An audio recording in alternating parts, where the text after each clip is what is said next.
avisei ele muito direito, assim, ele sabia. Agora, fim de ano, acho que o pessoal fica corrido, né?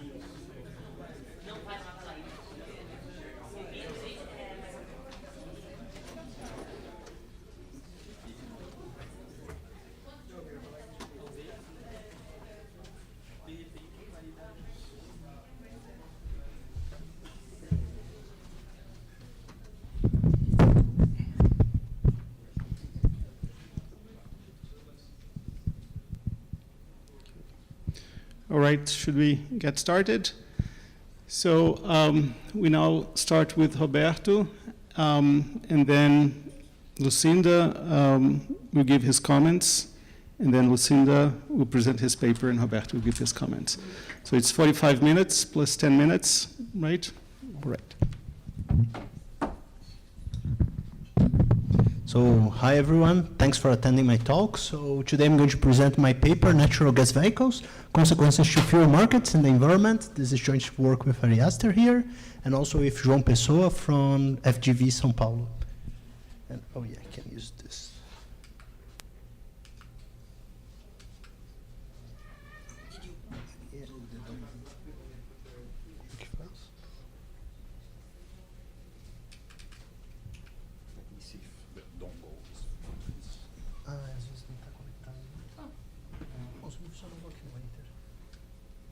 Tá tudo bem, eu uso aqui no Enter. Tá bom. Quer usar o meu? Não, tá tranquilo. Acho que foi. Okay, sorry for this little technical issue here. So we don't need to explain too much why thinking about alternative fuels is important for this audience, but basically it's very important for climate change reasons and for many other reasons, like for instance, geopolitical risks, etc. And one particular kind of alternative fuel that has been in cars. So for that reason, in 2023, we had more natural gas vehicles than electric vehicles around the world. That's going to change pretty soon. As you know, electric vehicles are growing a lot. But one thing that's interesting is that NGVs, the acronym for natural gas vehicles, they are very popular in developing countries. So among the 10 countries with the largest NGV fleet in the world, only one is a developed economy, it's Italy. All the other ones are like Brazil, Argentina, Iran, Uzbekistan, like there are multiple countries, all of them developing. And there is this common claim among policymakers that incentivizing the adoption of NGVs is a gain-gain strategy. It's a gain for the environment because you're going to emit less, and it's also a gain because it's a cheaper technology. And we are going to think a little bit about this in this paper, even though that's not the main question. It's going to be clear when I show the research questions, what we are doing. And despite like being quite of a large phenomenon around the world and common in many countries, not many people have studied NGVs in the economic literature, and we are hoping we can try to fill a little bit of this gap in our knowledge. So the first research question we're going to look at is what are the impacts of the growth of the NGV fleet on prices of other fuels. In particular, we're interested in what happens to prices and margins of gasoline and ethanol with the growth of the NGV fleet in the Rio de Janeiro state here in Brazil. That's where we have our data for. And what are the things that we see happening here? So first, there is a lower consumption of these other fuels in the extensive margin because you convert your car to run on natural gas. But on the intensive margin, for the cars that didn't convert, we see a higher consumption of gasoline and ethanol through changes in prices of gasoline and ethanol motivated by this growth in the NGV fleet. So we find that both retail prices and margins for gasoline and ethanol fall as the NGV fleet grows, and this provides benefits to non-adopters, right? Like they have cheaper fuel now. And to look at this question, we use a 2 or a 3-way fixed effects specification with an instrument. It depends on the specification. It has 2 or 3 fixed effects. And our instruments, on a nutshell, it's going to be an interaction of a cost shifter that's happening at the station level, and what we're calling a non-local trend in NGV fleet growth. So we're trying to capture the trend of growth for the NGV fleet due to reasons like technological change, stuff that are not really influenced by local price shocks, because that's the source of indigeneity in our estimation. And we focus in the state of Rio de Janeiro between 2001 and 2008. And just to motivate why this is a good place to study this, so Brazil at the time had the third largest NGV fleet in the world, and Rio de Janeiro had the largest NGV fleet within Brazil, even larger than São Paulo. And our second question, we are going to look at what are the environmental consequences of this growth of the NGV fleet. We are mostly going to focus on the consequences through this change in the prices of gasoline and ethanol, but we also did some accounting to see what are the effects of generally NGV growing in Brazil. And I'm going to present both results. And this is interesting because, as I said, usually policymakers tend to think that NGVs are cleaner. And although they emit less carbon dioxide, they emit more methane. So we know that, like, mechanically, if you know that methane is a much more powerful greenhouse gas, you already expect that they might not be as good as people have been claiming, at least in terms of climate change impacts. And we find these differential emissions through the effects that we find through our first research question. And we also find higher emissions from the more intensive usage of NGVs because they have a cheaper fuel. They use a cheaper fuel. Okay, so just briefly a few descriptive stats to just like help you guys understand the setting. So here I'm just showing you that CNG is indeed much cheaper than gasoline or ethanol. So these are prices, they are the ratios between CNG and gasoline and CNG and ethanol prices. Adjusted by the amount of energy that it contains, right? It's not like 1 cubic meter by 1 liter. It's literally like by the amount of energy. And you can see that CNG is roughly 50% of the price of these other fuels by energy unit. And this is a graph showing what happened to the NGV fleet in Brazil during our study period. And you can see that it grew a lot until 2008. That's the period where we are focusing our study. After that, we basically have no more variation. I have a table here. If you are interested at any points, just let me know. You'll see that there are plenty of links down here, and you can ask me to click in any of them. I think we have time. But basically, it saw like a very large growth starting in the early 2000s in the state of Rio de Janeiro. And we are going to use multiple data sources for this study. So we are going to use data from the oil agency here in Brazil, the state oil agency, they have like this survey in which they survey the prices of gasoline and ethanol and CNG and you name it, all fuels in fuel stations around the country. And they do this on a weekly basis. It's not, they don't survey the same stations every week. So there's a rotation, but over time you get all the stations. And we also have characteristics for these stations. We also have data on the monthly fleet size by fuel type, by municipality for our study period. And this is coming from the DETRAN for Rio de Janeiro, which is the equivalent of DMV in the US. And we also have data on some controls that we use in our regression. That's going to be municipal GDP per capita and population density coming from IBGE, which is equivalent to the Census Bureau in the US. And we also have data that's going to be used for the construction of our instrument on the municipalities that had piped gas during our study period. You're going to see that I basically use just which municipalities had access to piped gas in 2002 as part of my instrument. And I'm going to make it more clear later. And this is coming from the company supplying natural gas in Rio de Janeiro. And finally, we have like several data sets that are coming from several other sources. That's what we use for our accounting exercise in our environmental consequences section. So the part where we answer our second research question. One thing that's just interesting to stress here, we have historical vehicles fleet by fuel and emissions intensity, like depending on the fuel type and the age of these different vehicles. That's something that we need in order to calculate the environmental consequences of the expansion of the NGV fleet.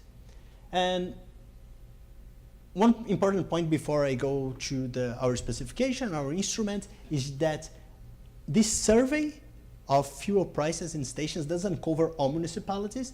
They sample usually the largest municipalities, the ones with the largest fleet. So it's shown here the municipalities for which you have data on fuel prices. They are the ones in gray. And you can see it's pretty spatially heterogeneous. Like it's not they are concentrated just around the city of Rio de Janeiro. You have variation all over the state. And it's important to keep in mind that we don't have fuel prices for every single municipality, because we are going to use this fact to build our main instrument. We are going to use the growth of the NGV fleet in the white municipalities, so the ones for which you don't have fuel data, to try to capture this non-local trend in the growth of the NGV fleet, at least in our main specification. So what is our main specification? So in the most complete case, where we have like 3 fixed effects, etc., what we have is we have as our outcome either gasoline or ethanol prices or margins. So we have 4 different outcomes. And these are all retail prices and retail margins, okay? And our variable of interest is the share of natural gas vehicles in each municipality in each month. And this is going to be, I'm going to talk a little bit about how this is endogenous, but basically the main issue here is that you might have inverse causality. So if gasoline is too expensive, you're going to convert more often your car to CNG because you can save money doing that, right? But as you convert your car to run on CNG, this growth in the NGV fleets, as we find in our regression, is going to affect the prices of ethanol and gasoline. So to deal with that, we're going to propose an instrument. And we are going to have 3 kinds of fixed effects: station and month, which are the most important one. And by month, it's like month year, okay? So like it's one for each time period. And we also have one for the brand, which has been shown to be important. In the literature, apparently Shell and Petrobras and some brands, they are able to charge more for fuel than other station brands. And we also may include controls that can be GDP per capita, number of vehicles by station, number of stations. So the first one is trying to capture trends in income. The other 2 are trying to capture trends in market competition and how these municipality markets work. Then we also have population density. And finally, other fleets, the share of other fleets as controls as well. So gasoline, flex, and ethanol fleets.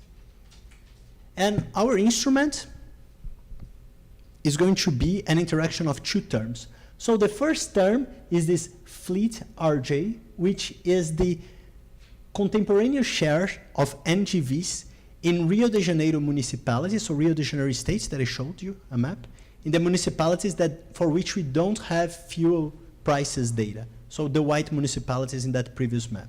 And with that, we are hoping that we can capture some sort of trend in the growth of NGVs that is not correlated to local price shocks that could confound our strategy. So this could come, for instance, from technological advancements that, for instance, make converting engines to run on CNG cheaper, or other I don't know, maybe like cultural factors that are just making people convert more to NGVs, information, you name it, anything that is affecting not locally, but regionally or nationally, the increase in the NGV fleet. And we believe this is exogenous because this is unrelated to fuel price shocks, because it's a non-local growth trend. And the second term in our instrument is a dummy for if a municipality had access to piped gas in 2002. So there are 2 ways in which a station can get natural gas supplied to itself.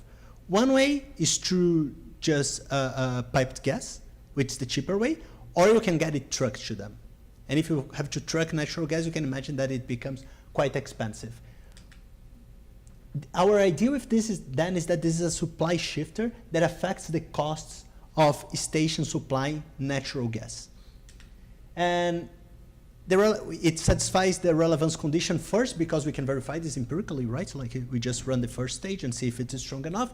But intuitively, we know from talking to people working in this area that if you have a station and you want to supply natural gas, and there is piped gas in your municipality, they will just extend the pipeline, even if they are not available in your particular neighborhood, to get to your station. It's interesting to them because you create a constant demand for natural gas, and then the company can just like create sub-pipes that connect to houses and commerce and other stuff. It's just a way of them of making their investment in this infrastructure cheaper.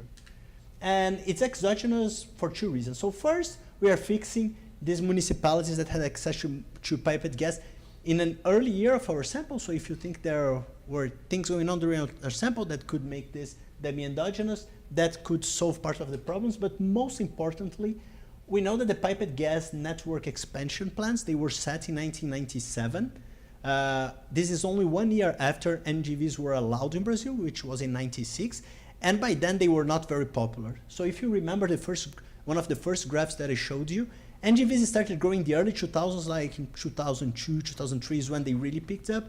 So in 1997, it wasn't clear to people that NGVs would become the popular option as a fuel source as they later become. Yes?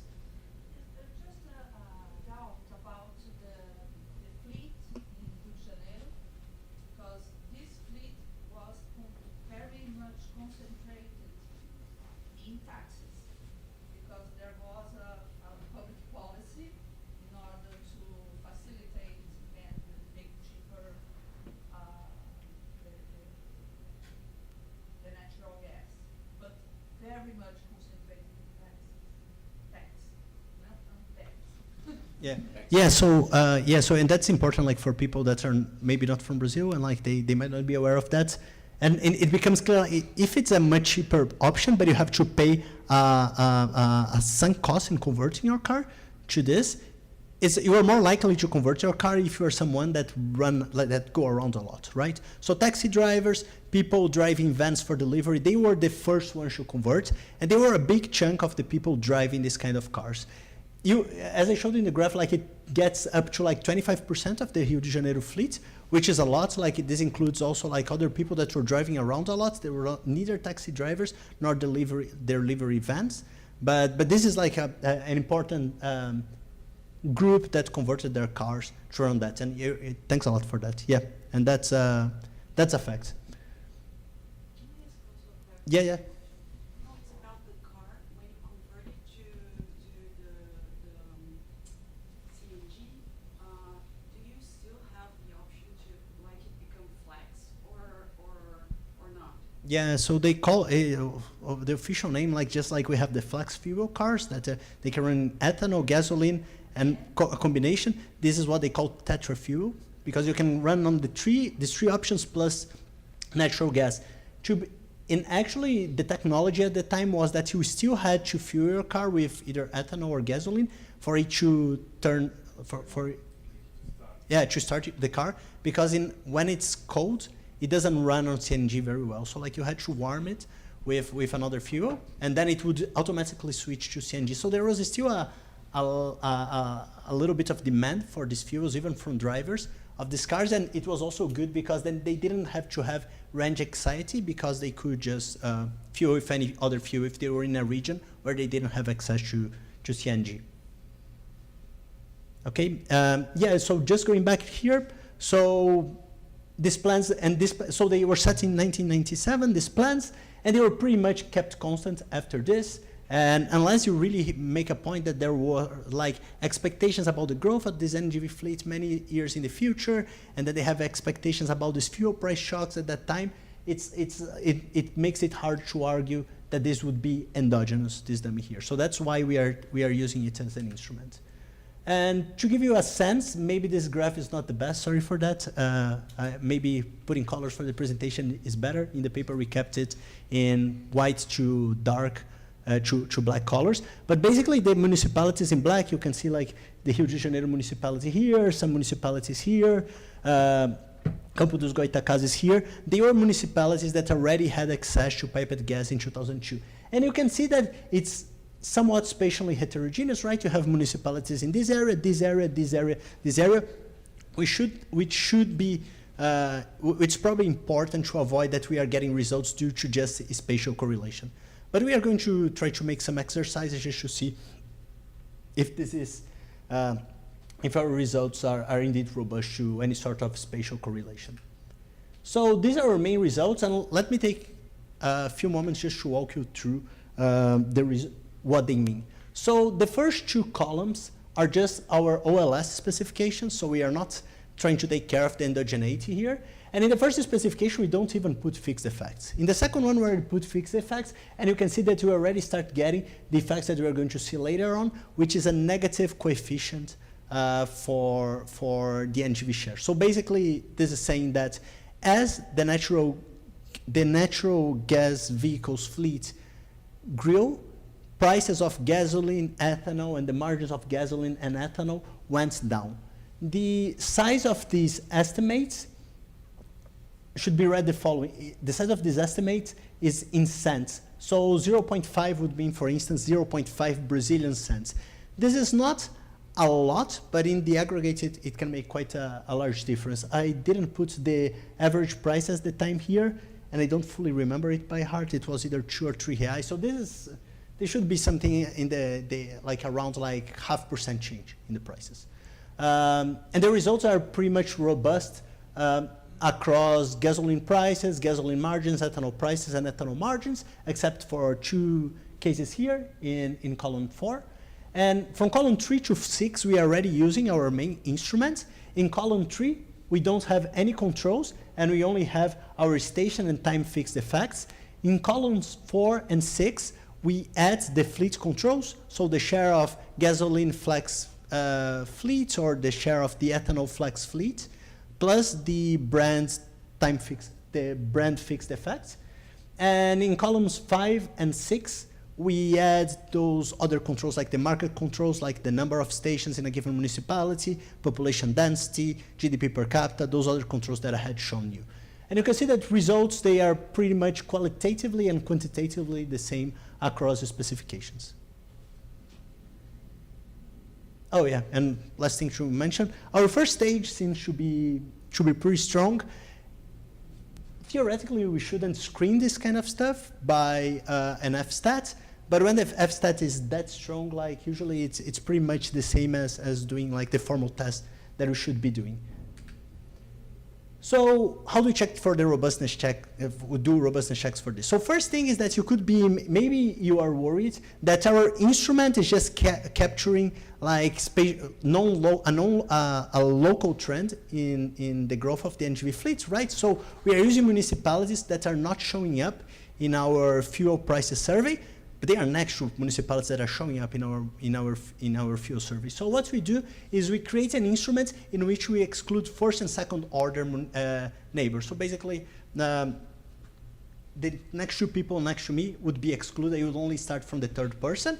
To do that and have enough municipalities to generate our trend in the growth of NGV fleet, we have to start including municipalities for which we have the fuel prices survey.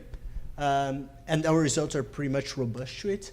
We also do another version of our instrument in which instead of using the NGV fleet growth in these municipalities, not in the survey, we just use the number of stations offering CNG in the rest of the southeast region of Brazil, so in the neighboring states basically, but excluding the Rio de Janeiro states.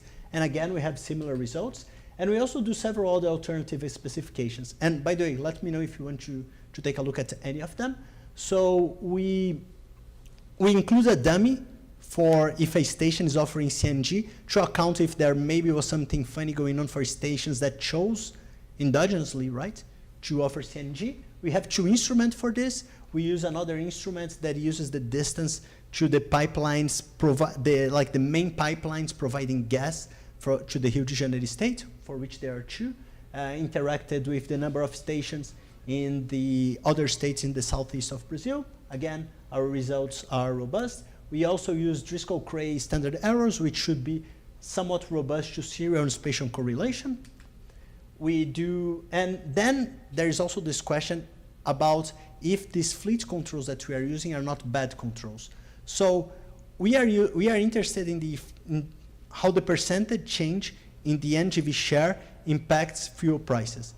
And then we are controlling for the gasoline fleet share or the ethanol fleet share. So these things can change mechanically, right? So like the NGV went up, probably because like some cars left the gasoline fleets or something like that. So, yes. Clarification, because we have two different cars. One that is flex cars, and the other that you need to, that is a fix, the 27% of ethanol in refuel. So this is done. But and another way is to use the flex car, and so you can choose the ethanol, pure ethanol, or pure gasoline. So what are we discussing about?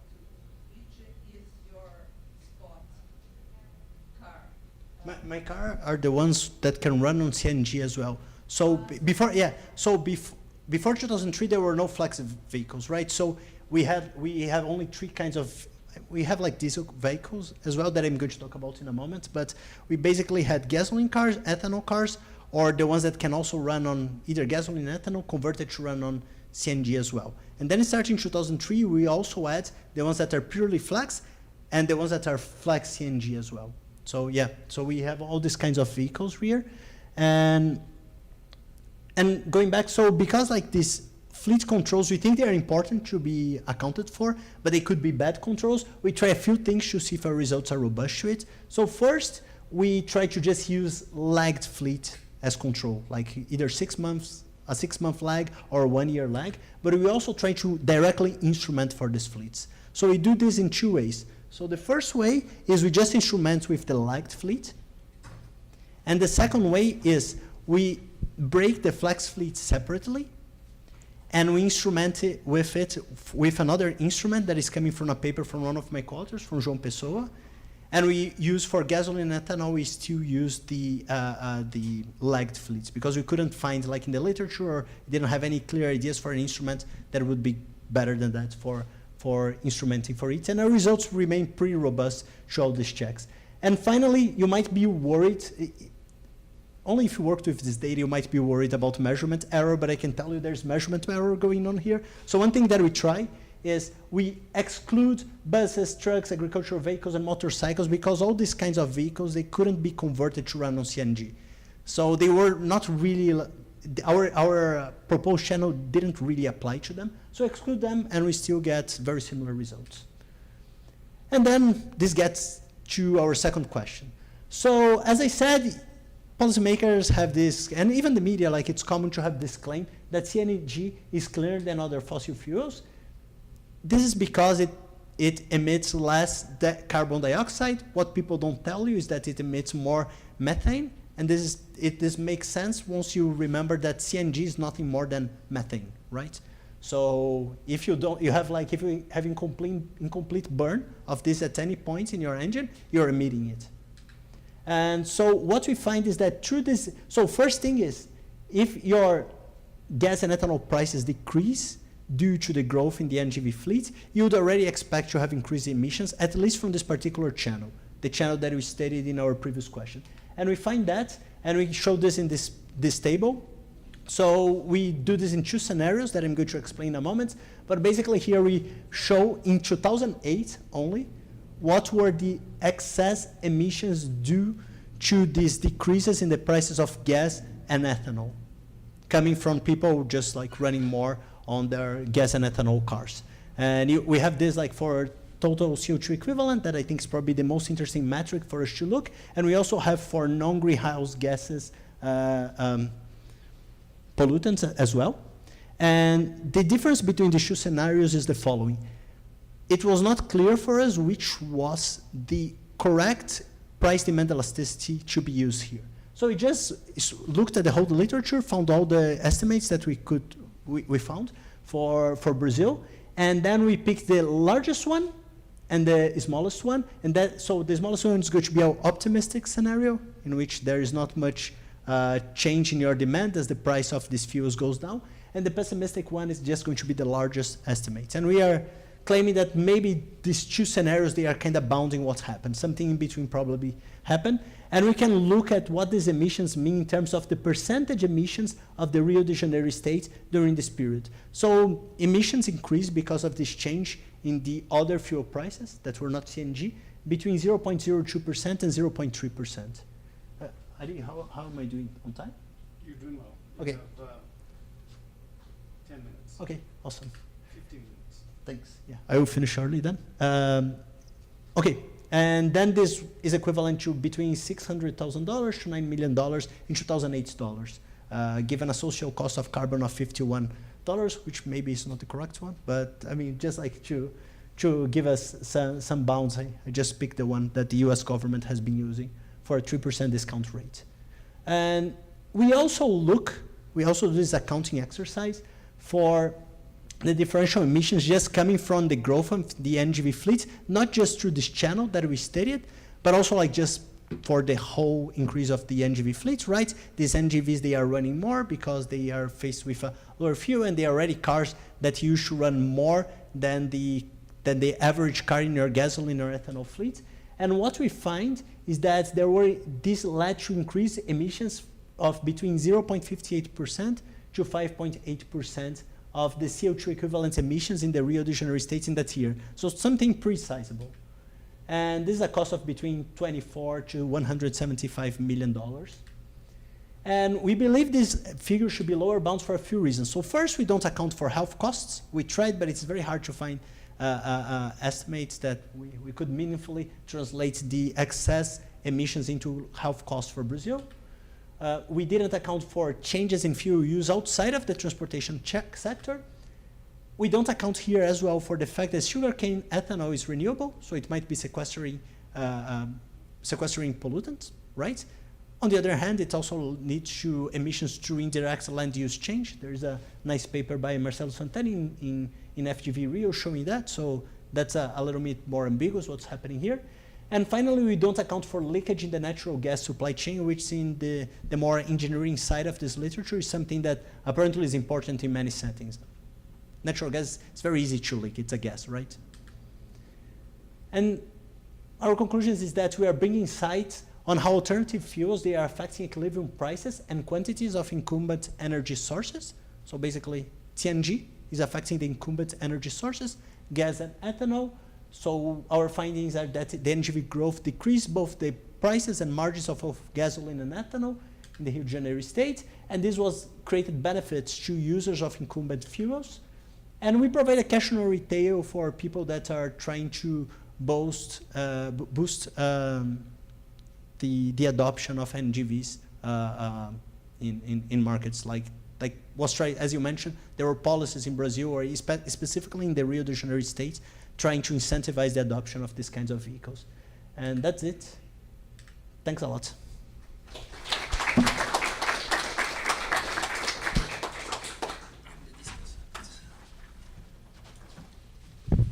Guess we'll move on to the discussion and then we have questions, right?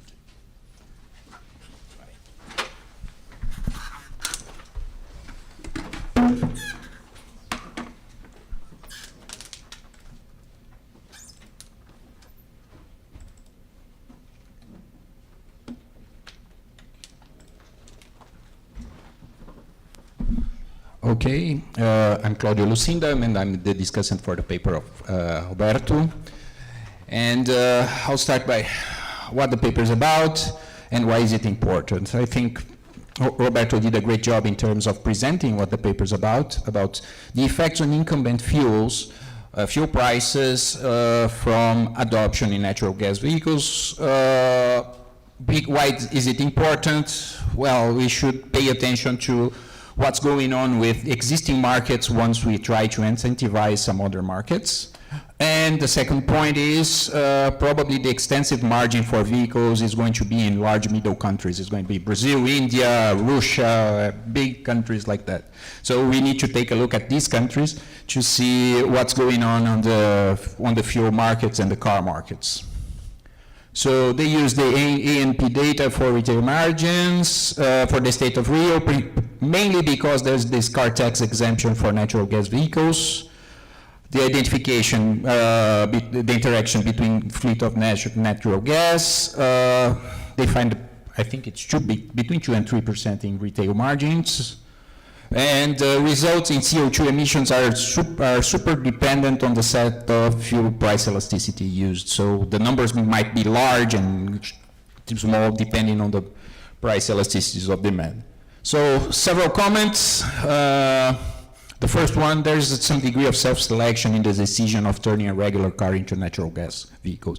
Natural gas vehicles doesn't come from the manufacturer itself, so you need to actually make a conscious decision to turn your car into a natural gas vehicle.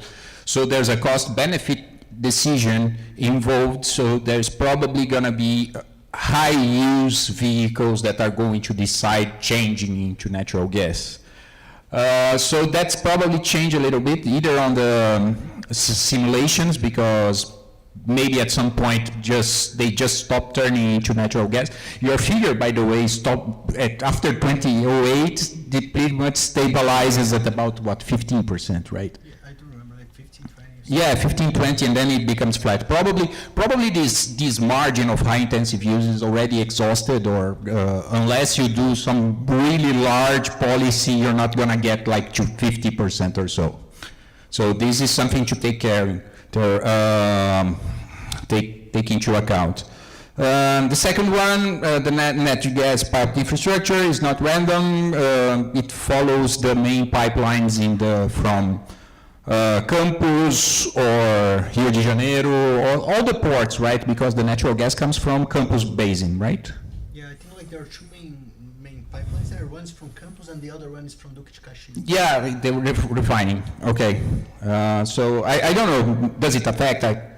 We've discussed in the coffee, it doesn't. It doesn't. One thing that I felt like you should explore a little bit more, I'm an IO guy, so I think I like vertical structure of an industry, so maybe you should work a little bit better with this structure. Not only, I've noticed you've got the fixed effects for brand, and probably that helps a lot. And maybe some info on the retail being not vertically integrated, and unbranded gas stations have a different pricing strategy. This might be interesting. And another environmental consequence is with lower prices in regular fuels. So you have higher fuel consumption by regular cars. You do that on the paper, but wouldn't that incentivize people buying higher consumption cars? Wouldn't that change the fleet composition towards higher fuel consumption cars? Maybe there's another thing that the estimates you were saying are just a little lower bound. I've been doing a paper with one of my students dealing with what I'm gonna say on the next paper, and how this affects this purchase decision of the cars, and it seems to have an effect. Okay, but apart from that, the great paper, congrats. It's been a pleasure to have read your paper and have the opportunity to comment and help you. Thank you. Thanks a lot. Yeah, thanks a lot. Those are very useful comments. Yeah, and I guess like questions. Do you want to respond to any of his comments, or? I mean, like, no, I think it's fine. Okay. Yeah. Let's go through questions, like, just to help people that are confused about something.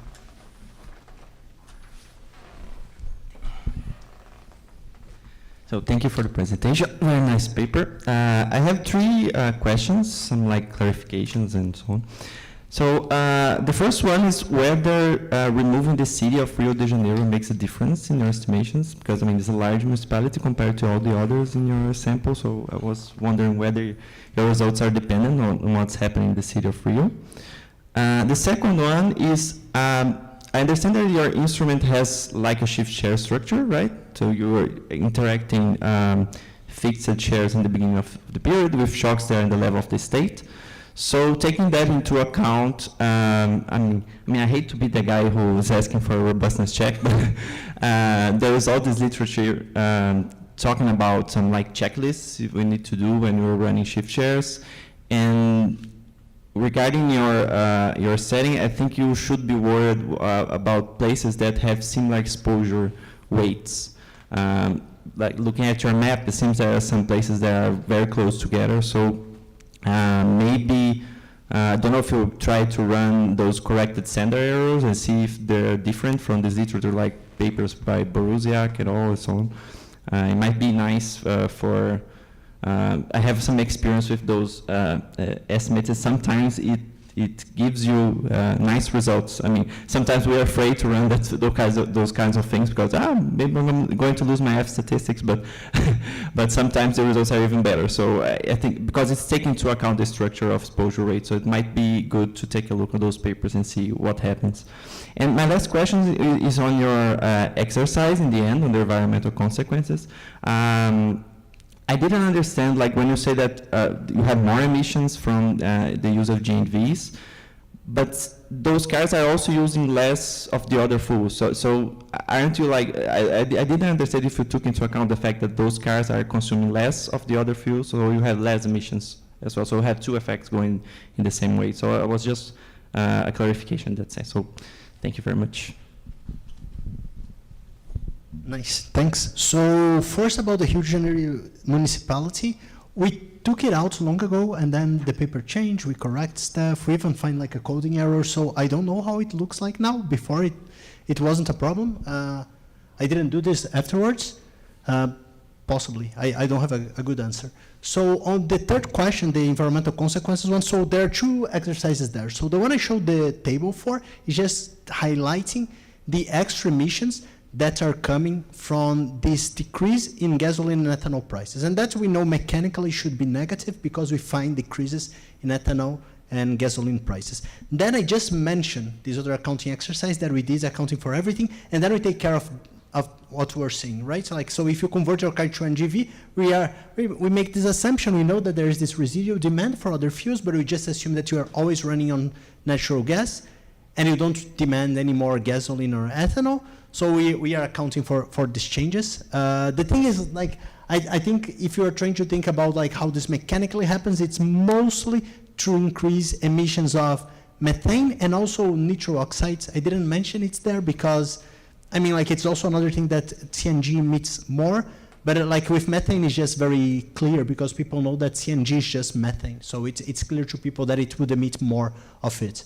So, but we account for both things you're saying. About the shift shares thing, I have to say, like, I was a little bit confused about this because I thought originally that I had the shift shares, then there were these critiques, and I was trying to address them, and I was very confused how to do it. And then I talked to an econometrician, and in his defense, he might have misunderstood what I said or I didn't explain it well. And he told me that I don't exactly have the shift share case because I have this, I think it is the shift, right? My dummy is equivalent to, yes, the equivalent to shift. It's a 0 and 1. So we have been trying to implement some kind of test there, but we were a little bit confused how to do that, given that our instrument is not the most traditional version of a shift share. But there might be issues there. Like we got confused. Like that's. I guess the concern is if the share is endogenous, right? But the share there is actually not. You're not spreading the shock to the municipalities you're treating. It's an out-of-sample aggregate, right, trend that you're using. So the shift is the pipeline. No, that's the shift, right? Yeah, I was saying it incorrectly, right? So like we have a share that's the 0-1, right? The 0-1 is the pipelines, right? Yeah, which the share should be the share, and the shift should be the, because that's what is, for each share, that's what is shifting. It's the percentage you are exposed to the non-local trend. And the exposure is actually out of sample, which Yeah. is the other part. Yeah. It's not quite a shift share. Thanks. This is a really, really interesting paper.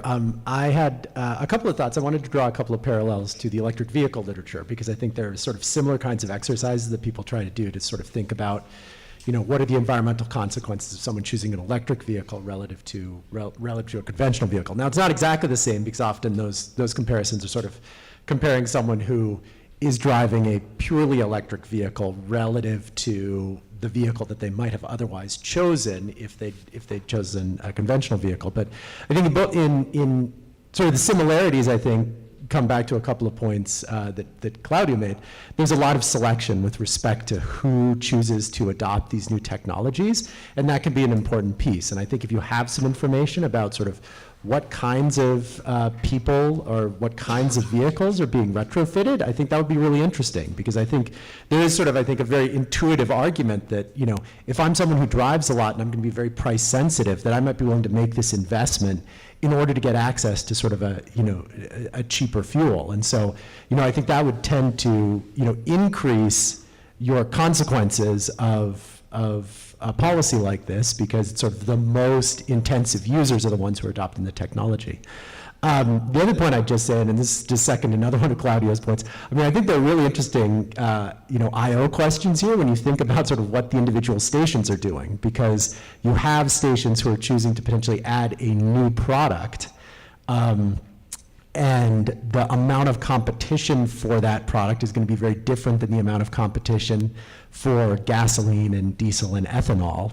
And so you could imagine lots of sort of interesting stories there where, if I'm the only station which is offering natural gas in a particular area, I could be sort of cross-subsidizing in order to make my other products more competitive, but at the same time, I might be more sensitive to that price because someone who comes into the station is going to be choosing, very closely between sort of those two products. And so I think it'd be interesting to just sort of look to see, whether you see larger effects on margins for stations that are adopting these new fuels, or larger effects on stations which are the competitors for these products, or the competitors for those stations.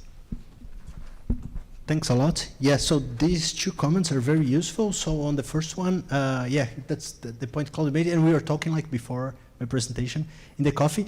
We struggle to find data like, I don't know what the percentage of its vehicles that are taxis, this kind of stuff. But one thing we might be able to use is that we have an estimate for that we use in our environmental consequence accounting exercise of like what's the how much these guys are driving in relation to gasoline or ethanol vehicles. So we might be able to say something interesting there. And on your second point, it's just like, thanks. Yeah, that's very interesting. I would have There's to do an it. I/O paper waiting to be written. Yeah.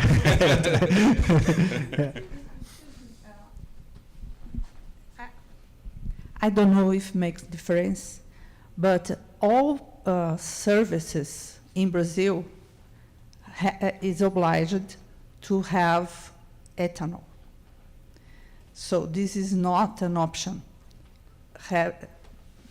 You have to offer ethanol. So in your I/O discussion. But natural gas, not. Natural you're gas, not no. required. No. Yeah, ethanol, But yes. ethanol, yes. Yeah. And this makes difference in the decision Mm-hmm. and public policy. Yeah. Yeah, thanks. And it's exactly that. Like with CNG, there's no such ruling, so you don't necessarily have to offer it. So we see many stations that don't offer it actually. It'd be nice to look at the ones that are the only ones Yeah. that do. Yeah. Okay. Any more questions? No. Thanks a lot. Very much.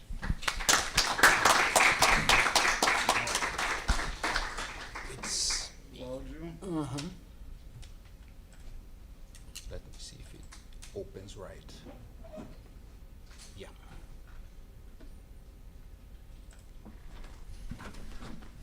Hello, everyone. I'm me again. Okay, so we've been talking about raising fuel prices and carbon taxes and so on and so forth.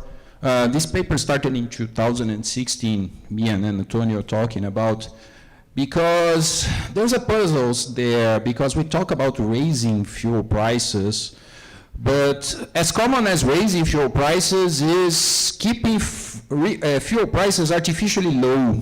And this is a phenomenon. As a Brazilian, we probably are all aware of that. And that's not a exclusivity of Brazil. Several different countries try to keep their prices, fuel prices, below what would be the international parity. And then so why do these policies persist? Why do these policies come about? So we take a different look in terms of pricing of fuels, in terms of what would be the efficient policy. Now we are talking about why do inefficient policies persist? So we talk about Brazil. So what we do, we have an expected announcement to take away a price freeze in wholesale gasoline markets in Brazil, to investigate what would be the welfare effects of price freezes, and we do lots of things in terms of distributional impacts and political economy determinants on how these price freezes continue. And why Brazil? Apart from me being Brazilian and Antonio being Portuguese, so we can read all these documents. But apart from that, Petrobras is state-owned, so it is able to pass the cost of the price freeze to shareholders of Petrobras, as well as use the price freeze to redistribute income in the economy and help politically. And why would it be appealing? It's appealing because it's perceived by the public to be free. It's a non-salient distortionary tax on higher income individuals, which use gasoline. So presumably use gasoline a lot. And so we posit a new explanation on how these inefficient policies came about. It's simple, so you don't need to deal with congressional approval, no Waxman-Marley bill that some senator decides not to support at last moment. And it's a non-salient distributive policy to secure the political coalition. So, well, we've been talking a lot on this meeting about efficient, but now we're talking about this as being inefficient, because we're not talking about keeping the price below international parity and keeping this difference the same, but also we're talking about keeping the price gasoline fixed. So someone is gonna take into account or bear the burden of the international price volatility, international price and exchange rate. So someone is gonna come up with the money needed to account for the difference between international prices and domestic prices. So that's a decision also. And this is progressive, so takes transfer income for higher to lower individuals. And okay, so our approach, we do an event study, we compute the costs to Petrobras of this policy, estimating the causal effects on these firms' abnormal returns, and we posit this as sufficient statistic of the welfare effects of price freezes, and then we run with these sufficient statistics by building a Balletto net welfare model and compare the welfare costs with the cost, what would this cost be with different policies, energy subsidies, and targeted price freezes.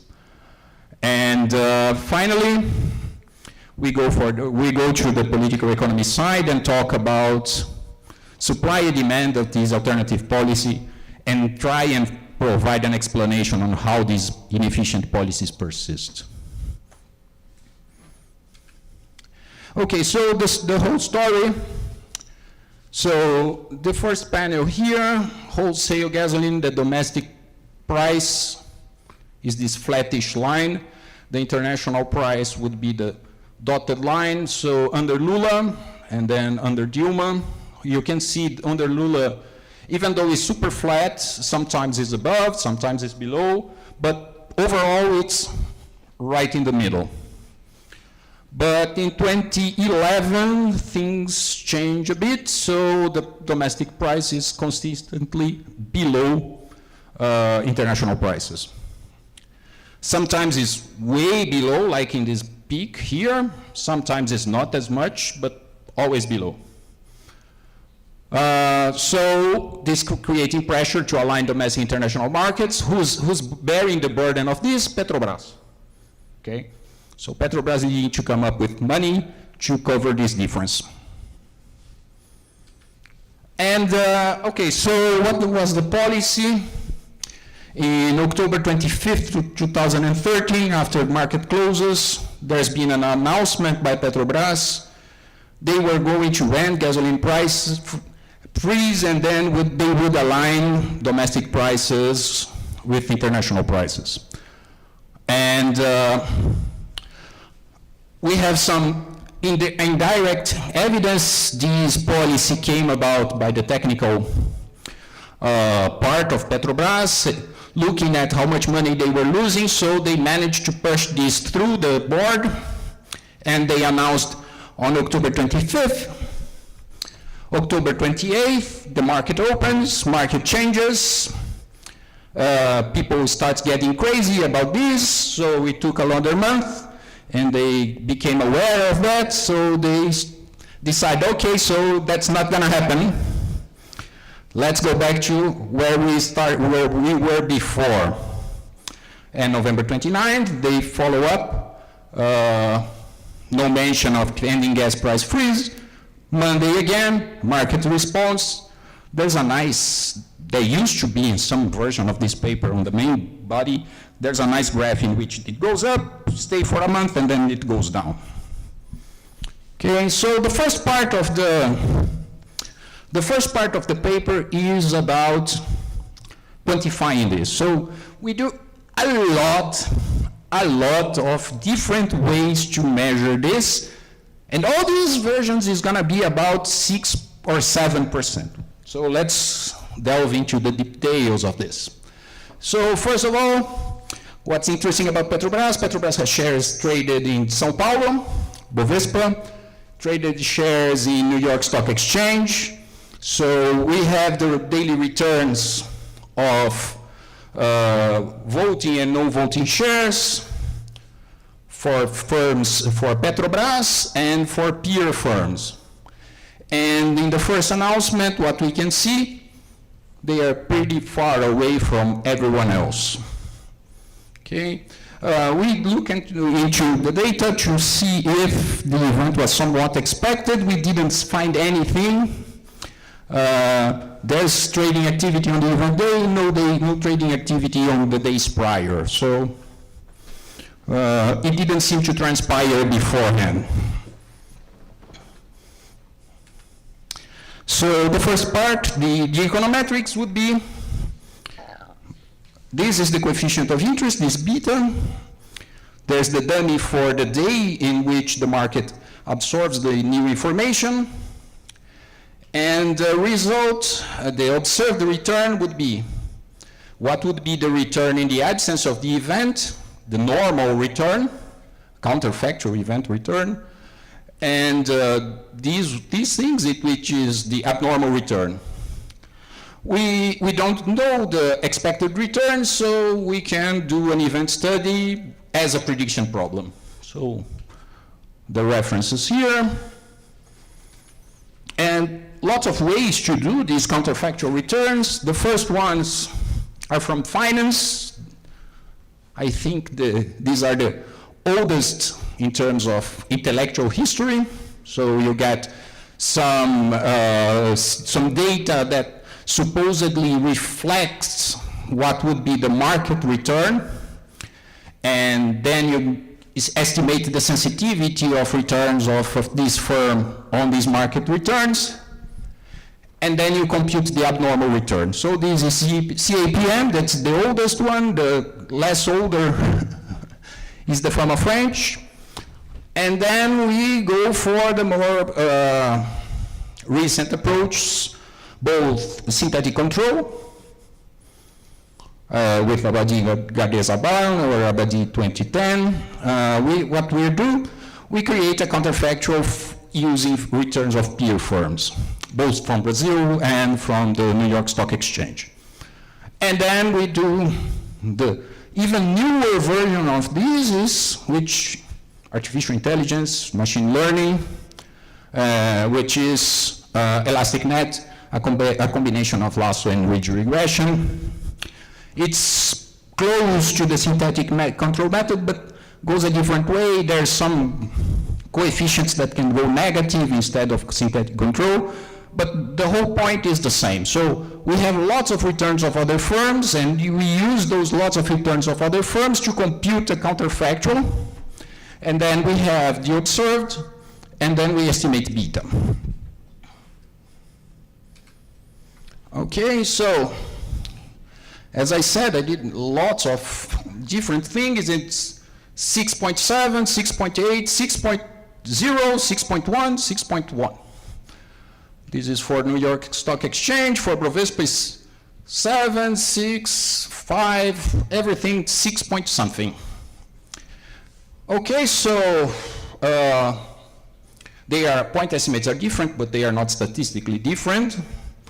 In terms of percentage of firm value, it's about 7% of firm value from this announcement only. Let us not forget, Petrobras is humongous. Petrobras has drilling, refining, retail, so this single policy is responsible for a pretty big effect on firm value. Okay.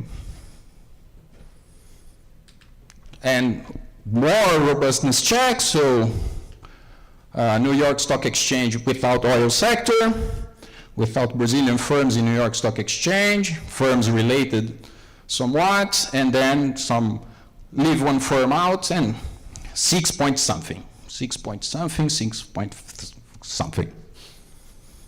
Okay. Okay, so Petrobras loses a lot of money. Let's try and unpack this loss of money somewhat. Okay, so we have the costs to Petrobras, which is the difference between international prices and the effective prices Petrobras is charging. And there's another cost here, which we call revenue raising effect, which is once Petrobras commits to a specific price level in a given date, it implicitly says that whatever changes in fuel prices in international markets, whatever changes in exchange rates in international markets are going to be absorbed by Petrobras shareholders. That's a big deal. If you go there, if we go there, if we were on this small difference, the difference can get smaller and it can go wider. So it's kind of like pricing an insurance policy. So this price of insurance policy is an implied cost to Petrobras. Petrobras is providing insurance for everyone. So this is part of the revenue raising effect here. Okay. And then we start unpacking this. And then we have the welfare cost, the cost from induced fuel demand, the Haberger triangle, but the revenue raising effect is enormous here.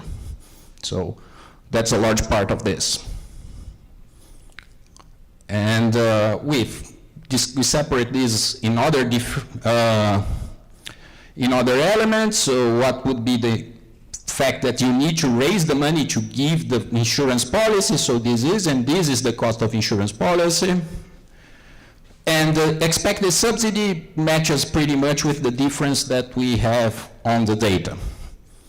So lots of the cost of Petrobras was the implied insurance policy that is given to consumers. Okay, so we compare the costs with several different policies: price freeze here, a price subsidy, a targeted freeze, which is just for some different groups, and target insurance for just specific groups, and price freeze is way more expensive. So price freeze is more expensive than targeted freeze because price freeze is not it's not targeted, it's for everyone, right? Okay, so there's lots of savings here, so it's way more expensive. In terms of distribution, okay, so let me get to this. Okay, so we are looking at the cost to Petrobras. Now we look at how this money was distributed and how this money could have been turned into votes. And then we get from the Brazilian Stats Office, we get the data on how people buy gasoline across different income levels. So it's the bottom 20, next 20, next 20, next 20, top 20%. And what we can see is we do several assumptions, and then we see different changes in voting support for Dilma under different policies. And what we find here, the main takeaway from this slide, is high-income individuals may underestimate the true cost savings from policy reform.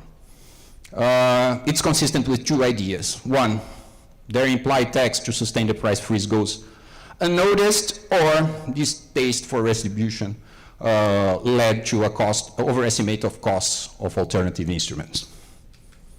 And to conclude, despite its inefficiencies, once implemented, price freezes are likely to stay. And other instruments, targeted instruments, might make lower income individuals indifferent and higher income individuals better off, and unless they have behavioral failures. And the whole point is, on these bullets, the persistence of the freeze is coming from the politician being unable to fund alternative instruments using relatively more cost-effective, because they are more salient and they may require Congress. And it's easy to say, okay, so let's remove energy subsidy to advance climate policy. Lots of people say that. However, if these subsidies are a result of price freezes, they will likely persist and complicate climate action. So that's my takeaway. Okay, thanks a lot.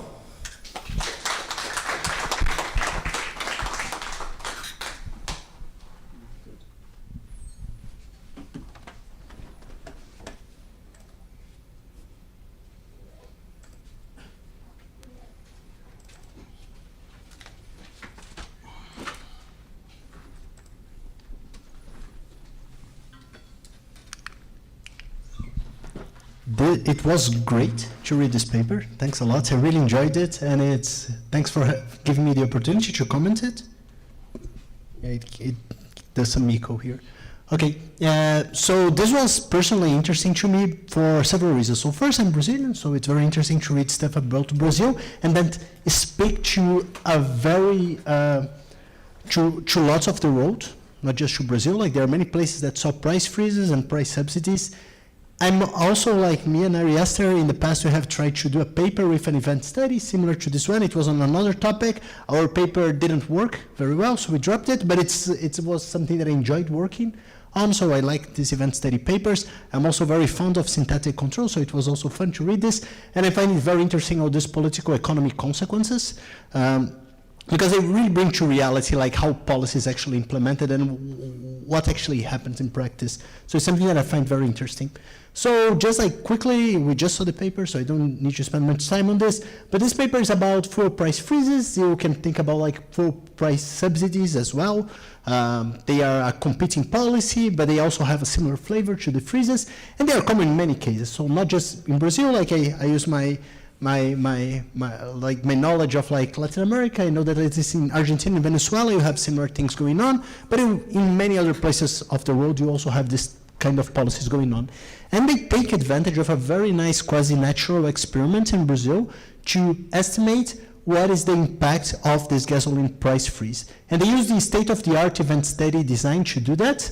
And they look at the welfare and possible electoral implications of the freeze, which is particularly interesting, right? They don't just stop at the positive effects, but they're also giving you lots of policy options, much more deeply than people usually do, right? Usually people give you the policy that failed and one option. Here they are giving you a whole plethora of options and discussing. Yeah, exactly. And like how politicians would look at these different policies, which is very important if you want to have them implemented. So I kind of already said, like, in part why this is important, but as economists, we usually have this intuition that price freezes are bad, right? And that's mostly likely true in most, if not all cases. But this paper, it's very careful in thinking really about the trade-offs of these price freezes, because there is this political feasibility and political gain that can steer from this kind of policies. It's not just about economic efficiency, right, when we got to the real world. So it's not just a problem that we should teach in Econ 101 and tell people, hey, it's bad, don't do it, and that's the end, right? Like, there is much to be explored about it. And they do a very careful event study design. I'm going to call it how to do an event study design in the 2020s, or at least I particularly like the idea of using a synthetic control for the event study. It hadn't occurred to me before, and I think it's very nice. And my comments are going to be very minor because their results are basically the same across all specifications, so I'm quite convinced about them, but nonetheless, I'm going to make like these very minor comments that hopefully are going to help you make your paper marginally better. Cool, so first thing is that in this presentation, due to the lack of time, he couldn't go into so many details as of the methodology he's using for his synthetic control, but basically he's using standard synthetic control, and he also has this elastic net enriched version of the synthetic control that he's using, and this is the main version that he presents in the paper, right? Because since the results are more or less the same, he's presenting this as the main version. My comment's very minor because my conclusion is going to be maybe you should be using the traditional synthetic control as your main version, because we should be careful about a few things here. So first thing, before I get into that, so just what's cool here? So basically you could do an elastic net just on all these factors U that exists out there. And you could just do like a traditional event study design in which you do a form of French, a Cahart enriched form of French, or like something nice that uses machine learning to figure out what are the factors that you should be including. Or you could use a synthetic control that's going to capture factors, but it can capture more, right? As long as it can be described as a linear factor model, the synthetic control, if it's like it meets all the empirical, all the assumptions, it could describe more.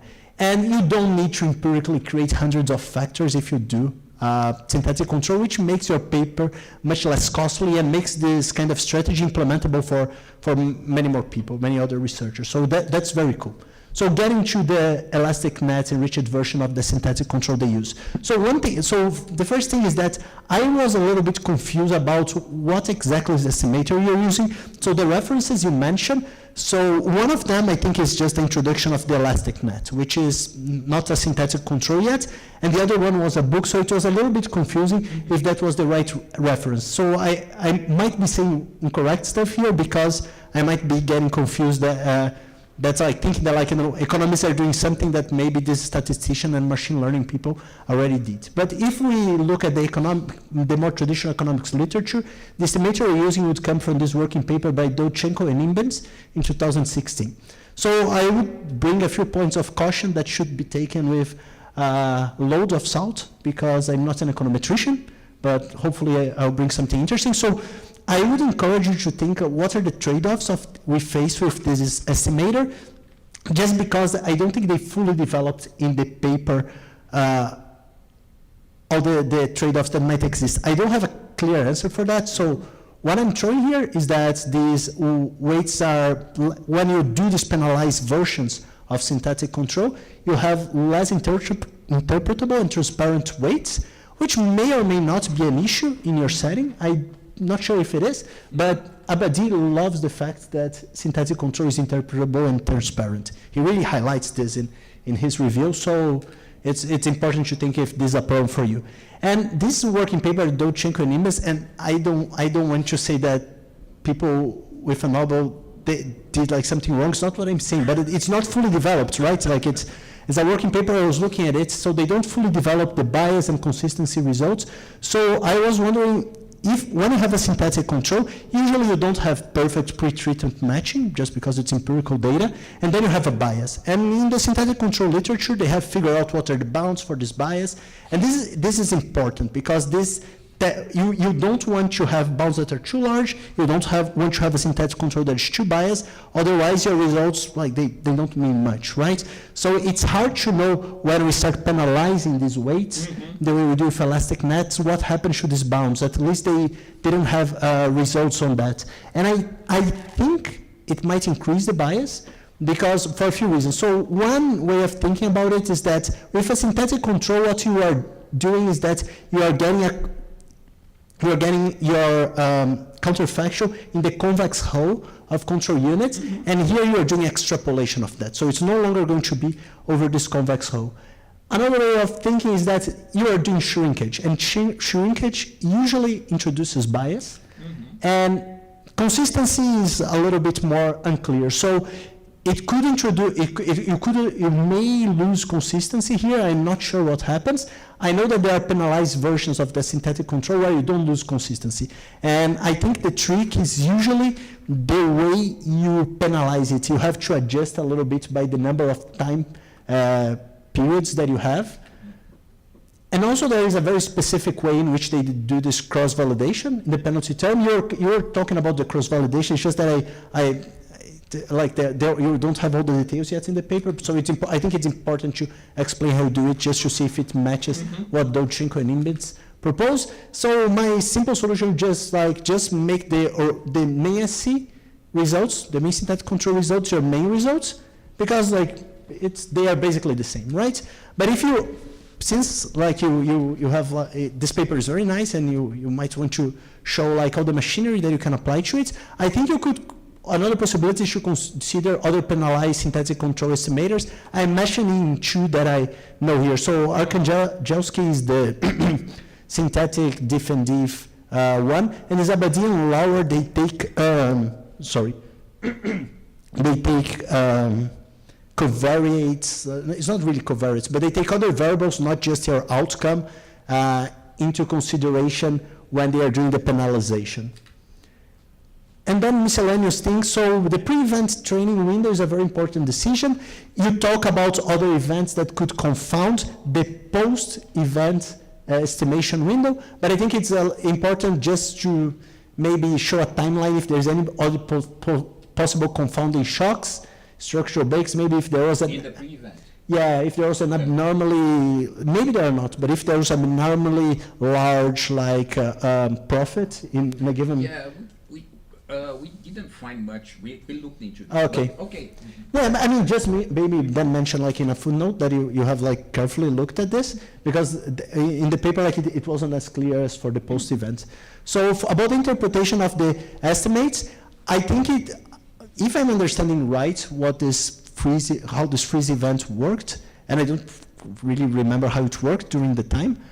So I'm basing on what I read in the paper. I think investors, they didn't think this motion would pass with 100 probability, right? So they were considering that it was very likely that the price freeze would be removed, but not 100%. That just means that you get a lower bound on your effect. So probably the costs are even larger. I think it's important to stress that.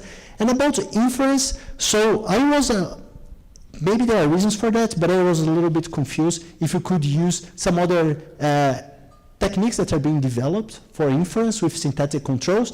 I never used them, but I mentioned two papers that I know, and I know there exists more out there. And yeah, it's just paper from people that happen to visit UCSB, so I happen to see these papers. But there are more papers and I think an important point of attention that you have that's very particular for setting is that you have fat tails, right? It's particular of any finance data. And this is always an issue for inference. I don't know if these methods can deal with that. So it's just something to be aware.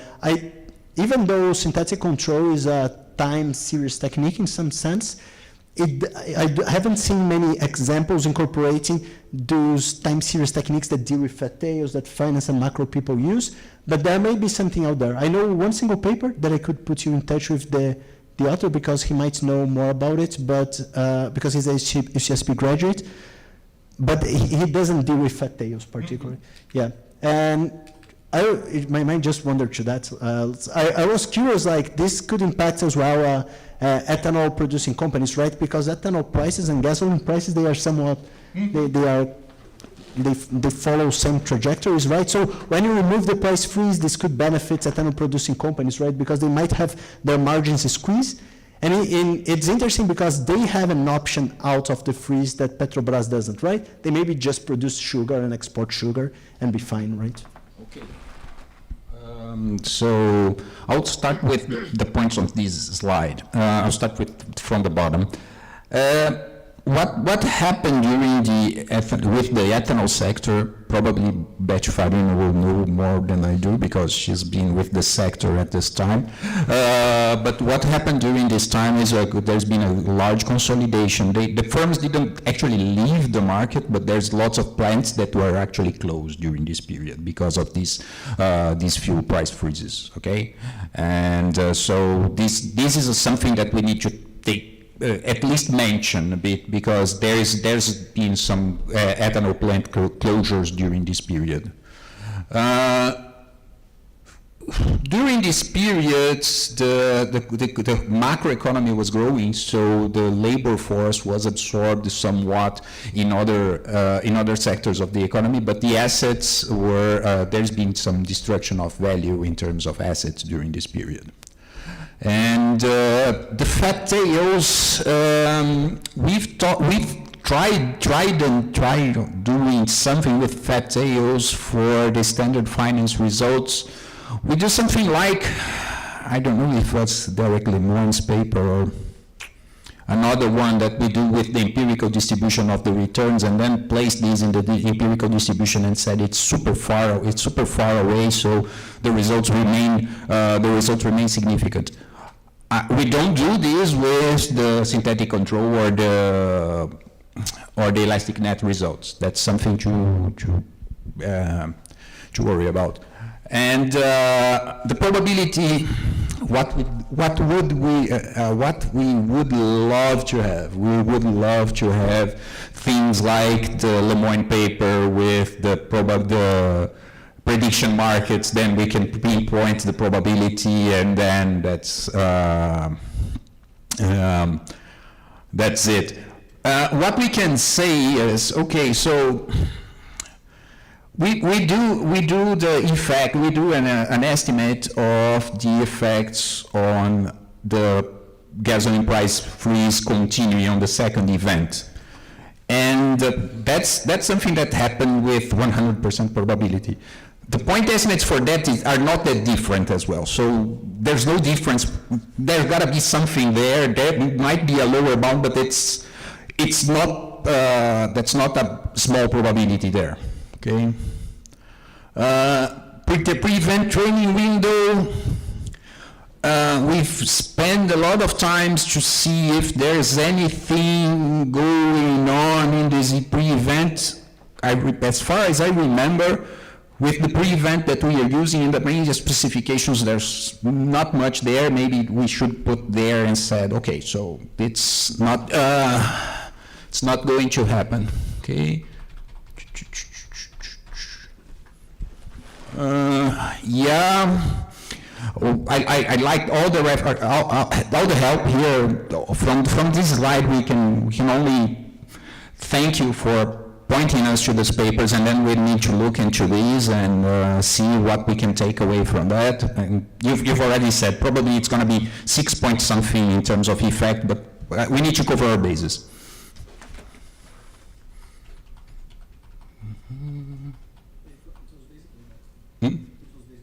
Yeah. I think that's it. Okay, so let us open the mic for other questions. Any questions? Okay, badge.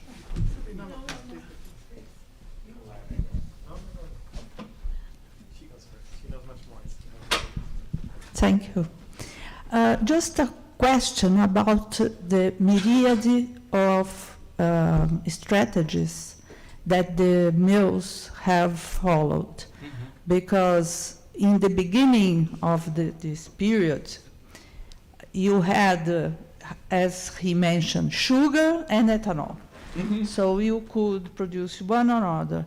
But today, you have bio inputs, biofertilizers, all kinds of bios. So, and you have gas, biogas. So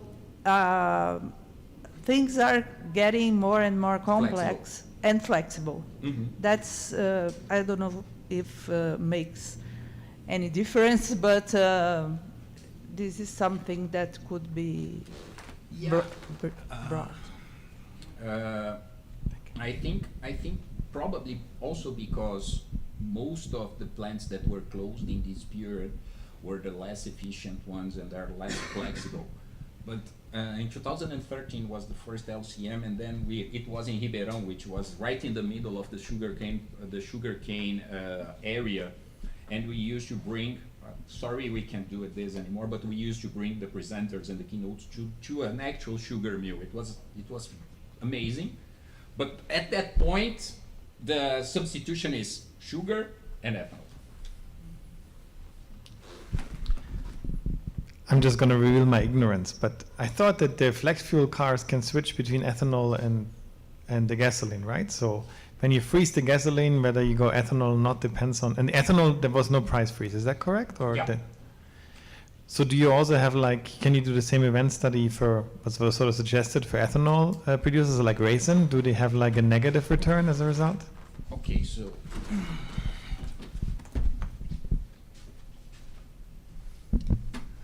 Several questions here.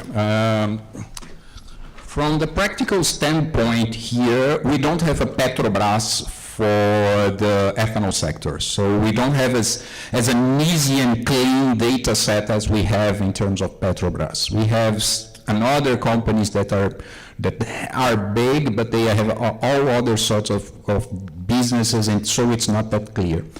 The second issue is even if we had Ethanobras company, there's another issue, because when you have a flex fuel car, it's not obvious whether you're going to switch to ethanol. It depends on the relative prices of ethanol and gasoline. And Rodrigo put a graph for the relative prices of natural gas, and it's 0.5. Ethanol and gasoline needed to be 0.6 or 0.7, and it was during this period it was off. So the switching is not even though they were low, so people wouldn't switch that economically. There are some guys that are going to switch regardless, but at the margin it was not that immediate. But we've tried, but we couldn't find a company that would be so comparable to Petrobras. Any more questions? No? No. Okay. Thank you very much. Thanks, Ariaster. So we are going to take a little break of 15 minutes. That would be great, because then I can test. Yeah, Ariaster needs to test things here and get everything ready for the Zoom presentation that's going to follow at 5:30, right? Yes. Yeah.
Ariaster, can you hear me? Yes, now I can hear you. Oh, perfect, perfect. Can you hear And, me? I guess you can, yes, right? I can hear you. Let me see if you can see me. I'm actually having some problem with my Tá saindo a transmissão? camera. Let me Okay, see. All right. Can you see me too? I can see you as well. Okay, great. Do you mind if I'll just try very quickly to Sure. Ele vai fazer teste ainda. to share my screen? We usually use this Teams, so I'm much more used to Teams. Okay, share, and then I can share. Where is it? It usually works best for me when I share the whole computer. Let me see. Okay. Can you see my screen? Yes, it's perfect. And if I do a full screen, do you see it full screen now? Yes. Oh, this is perfect. Okay. Perfect. Okay, great. Okay, Very good. sounds good. Good, thanks a lot. So I'll stay connected. I'll just mute myself and switch off the video, and then I'll get back at in 9 minutes. Excellent. Great. Thank you, Great. Alexander. Great. Thanks. All right. Rest. Okay. See you later. Thank you. See you later. Bye. Pode mutar.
mesmo. Aí depois eu que é a coisa do a gente estima resultados brasileiros e a gente tem um expected cost of fuel. E aí a gente pega esse período e vê como é que isso afetou a demanda do carro. Realmente o average Micro 1. 2 turmas de micro 1 para graduação. Para graduação. À noite. agora em janeiro. Se você fosse dar o ambiente, eu ia assistir. Eu não vou dar esse ano. Não vou dar.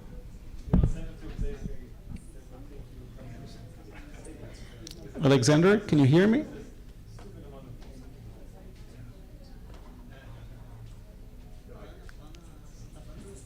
Sorry, Esther, I can hear you. You can hear me. Sorry, Esther. Alexander, are you there? Yes, I'm here. Can you hear me?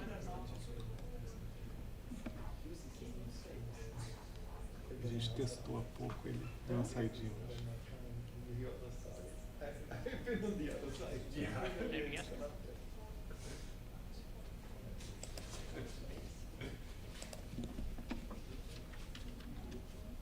Ariester, can you hear me? Yes, yes. Ariester? Yes, I can hear you. Oh, great. Okay, perfect, great. And So- you can see me too, right? Okay. I guess we can start, right? If you could switch, Alexander, for the video so that we can all see you for a minute. Yeah, sure. So what we like to do every year at this workshop is to try to get a little bit closer to the real world. So we invite people with different sorts of experiences to bring a sense of what's going on out there and that we could learn from. So today, Alexander Sharabrov will talk a little bit. And tomorrow, Betsy Farina will talk to us as well and tell us what's going on with regulation and environmental issues. But let me briefly introduce Alexander. Alexander has a degree in thermal and power engineering from the Belarus National Technical University. And then he got his master's in energy economics at Ohio University. I had the privilege to work with Alexander. I learned a lot from him. He's also a CFA charter holder, and he's now a senior energy specialist at the World Bank. Before, he just moved to the World Bank, right back to the World Bank, right, Alexander? Before that, That's correct, right? yeah, he was a senior energy specialist at the IFC, the International Finance Corporation. For those that do not know that, it's the private arm of the World Bank. How long did you stay there, Alexander? For 18 years, is that correct? No, I was at IFC for 13 years. 13 years. But before that, you were at the World Bank. Correct. Before that, I was at the World Bank for about 5 years. Okay, With the World Bank Group for, 18 years. You're correct. great. So he has a lot of experience in energy-related investment with focus on climate-friendly projects and solutions. He's done work on industrial decarbonization. Last month he was here working with the steel industry, decarbonization processes for the steel industry. And he has done work in emerging markets in Europe, South Asia, East Asia, Central Asia, Latin America. He has a lot of experience in that. And today he will talk about sustainable finance, a private sector perspective from the World Bank Group. And it's a privilege to have you here with us, Alexander. Thank you very much. Thank you very much, Riester, for the introduction, and thank you very much for inviting me. Also, thank you the University of São Paulo for this opportunity to speak at this workshop. As Riester said, he was my academic advisor and mentor during my master's program at Ohio University, where I focused on energy economics, and it was an absolute privilege to work with Ariester. So all the students who have the privilege of working with Ariester, of course, know how how much we all appreciate it. So let me go straight into the presentation. And please feel free to stop me at any point. I'm happy to answer questions on the go. Today I will be talking about labeled sustainability finance, and I will bring the private sector perspective from my experience at IFC. And now, of course, I'm with the World Bank, but we're also trying, our primary objective is to promote sustainable development by engage in the private sector. So World Bank Group has 5 organizations, and the main ones are the World Bank, IFC, MIGA, which is a multilateral investment guarantee agency, and IDA, which is an international development agency. And the group as a whole last year committed $117 billion. And of that amount, IFC contributed roughly half, with $56 billion. 19 billion of that total commitments were climate friendly. So what is IFC? IFC is the private sector arm of the World Bank. It is the largest global development institution that finances the private sector in emerging markets. The World Bank Group, including IFC, is owned by our member countries, and we have 186. And we operate as a commercial bank. We provide all sorts of finance, debt, equity, mezzanine finance. I will talk a little more. I noticed that I see there's on the stage next to Ariester, there's a year 1946, and that's actually the year when IFC started, the World Bank started a financing project. Our strategic priorities are summarized by our motto. So it's ending poverty on a livable planet. We are present in more than 100 countries. We have offices there. We have almost 2,000 private sector clients. As of last year, our portfolio was $80 billion on our own account. We are AAA rated, so what that means is that we can go to international capital markets and borrow at basically the lowest available rate. So in terms of financial solutions, we provide almost everything: loans, equity, mezzanine, quasi-equity, short-term finance. We provide syndication and mobilization. We also offer hedging solutions and treasury solutions. And one last point is, while we operate as a commercial bank, so our mission is not to crowd out private finance. So if there are commercial banks active in the sectors where we operate, our focus is not to be more competitive than they are. We engage in areas where typically there is a gap, where commercial banks or other lenders are reluctant to go, either because they don't know the technology or the market or so on. So we operate as a commercial institution, but we also work with our partners, donor countries, and we bring blended finance. So blended finance is aimed at supporting projects which have significant climate, social, gender components, where we can offer a slightly better pricing than the typical commercial terms in order to promote ESG agenda, if you would. So if you look at LAC, it's the largest region for IFC, and it accounts for about 26% of total long-term commitments. And Brazil is the second largest country exposure for IFC. So cumulatively, we invested over $6.3 billion in Brazil. It's only second to India. We continue working on Brazil. I included some highlights here from our annual report, but also myself, I just was in Brazil about a month ago. I was working on decarbonization services with one of the major hard-to-abate sector players in the country.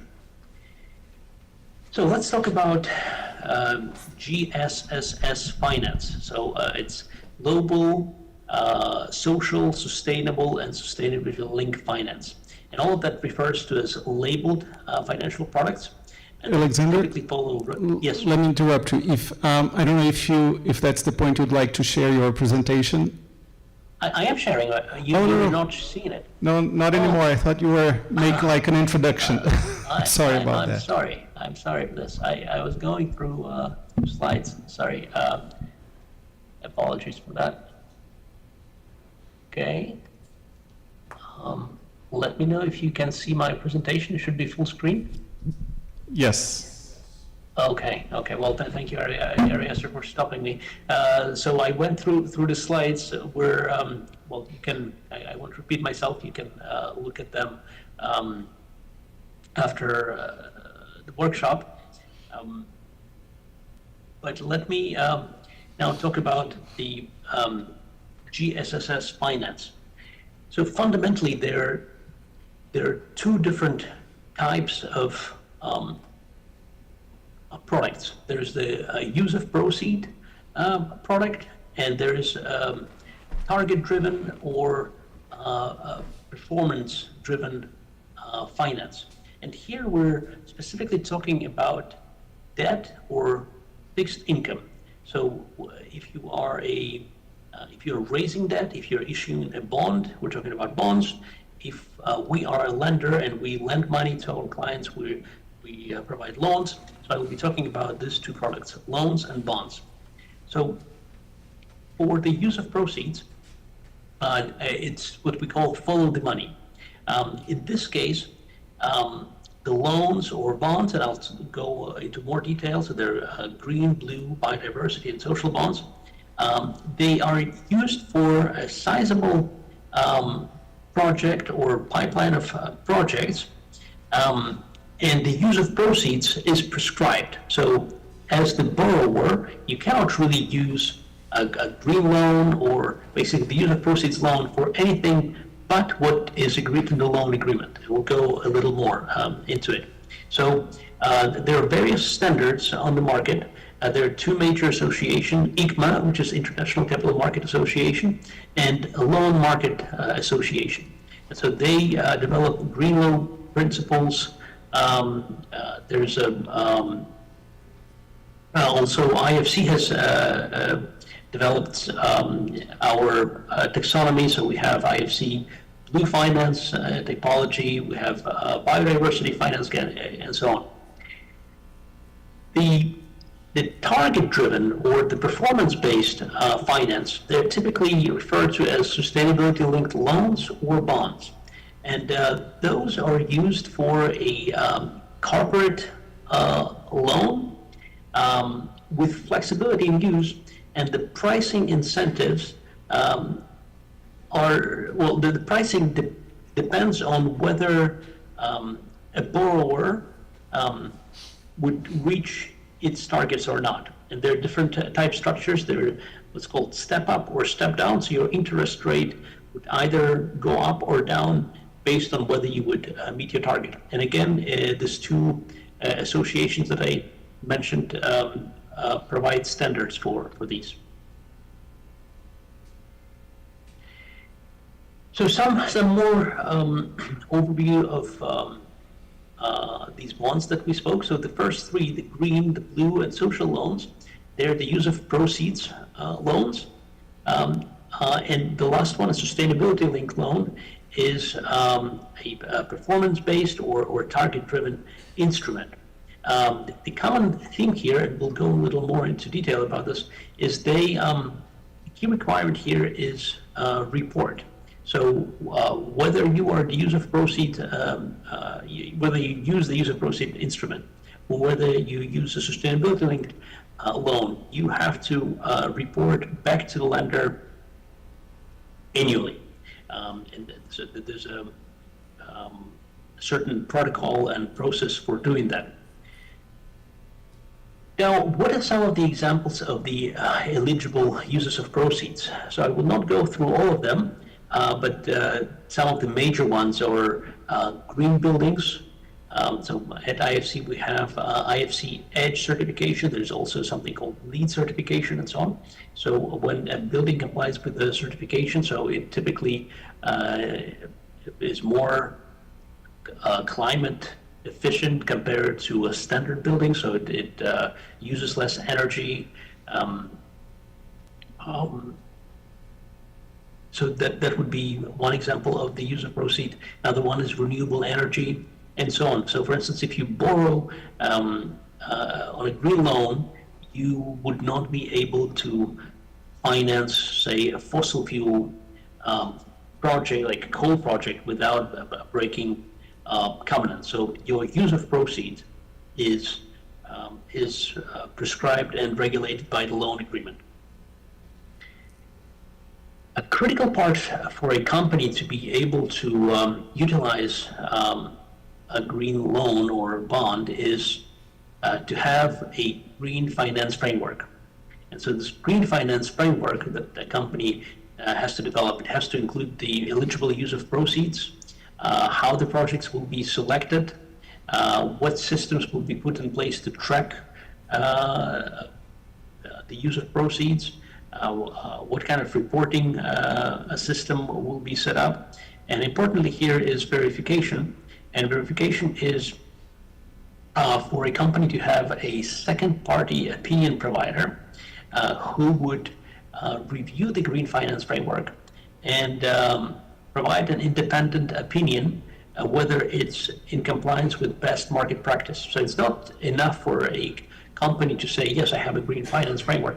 It has to be independently reviewed, and only then company can proceed to receiving green financing.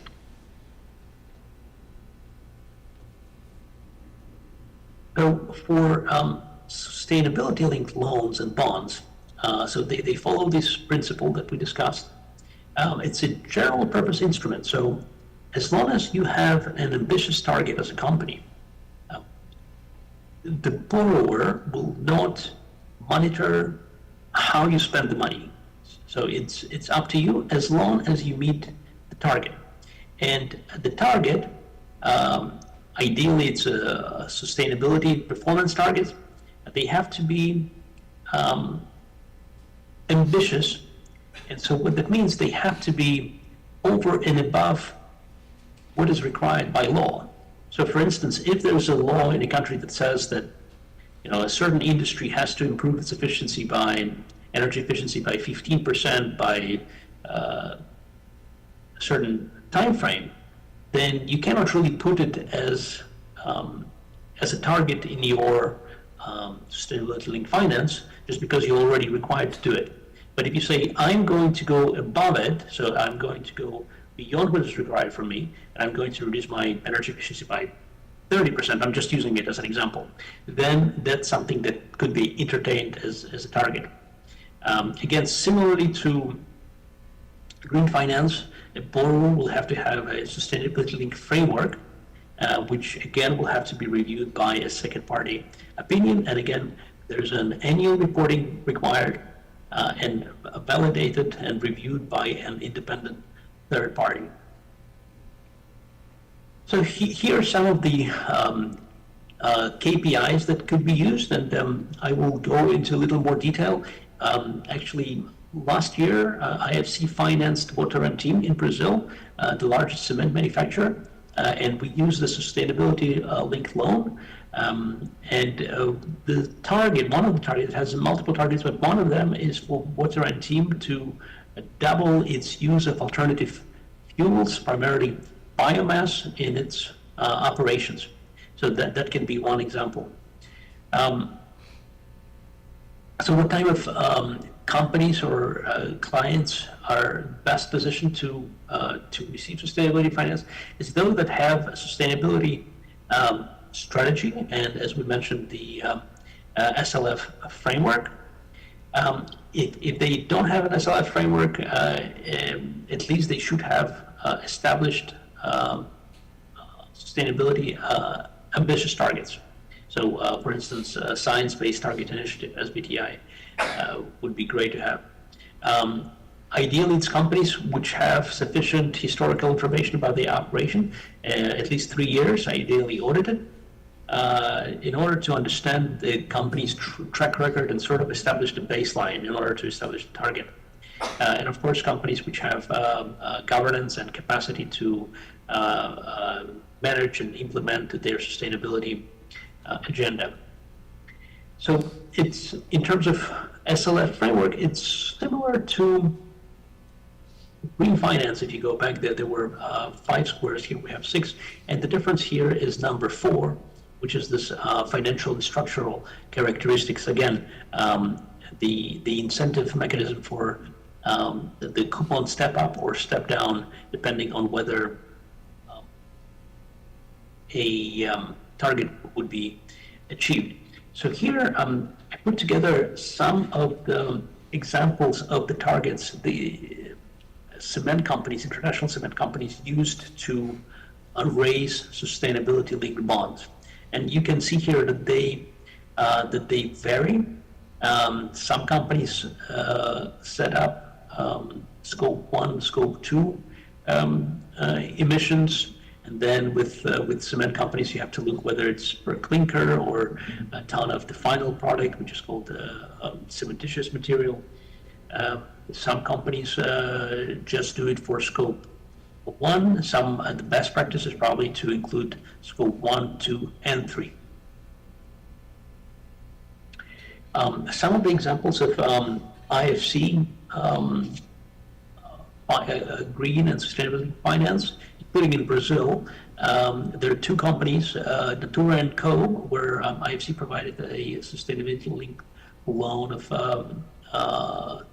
300 million Brazilian reais, and it's linked with the protection of regeneration of the Amazon forest. The investment will focus on supporting the client in development and sourcing of bioingredients. And the second project is with Votorantim.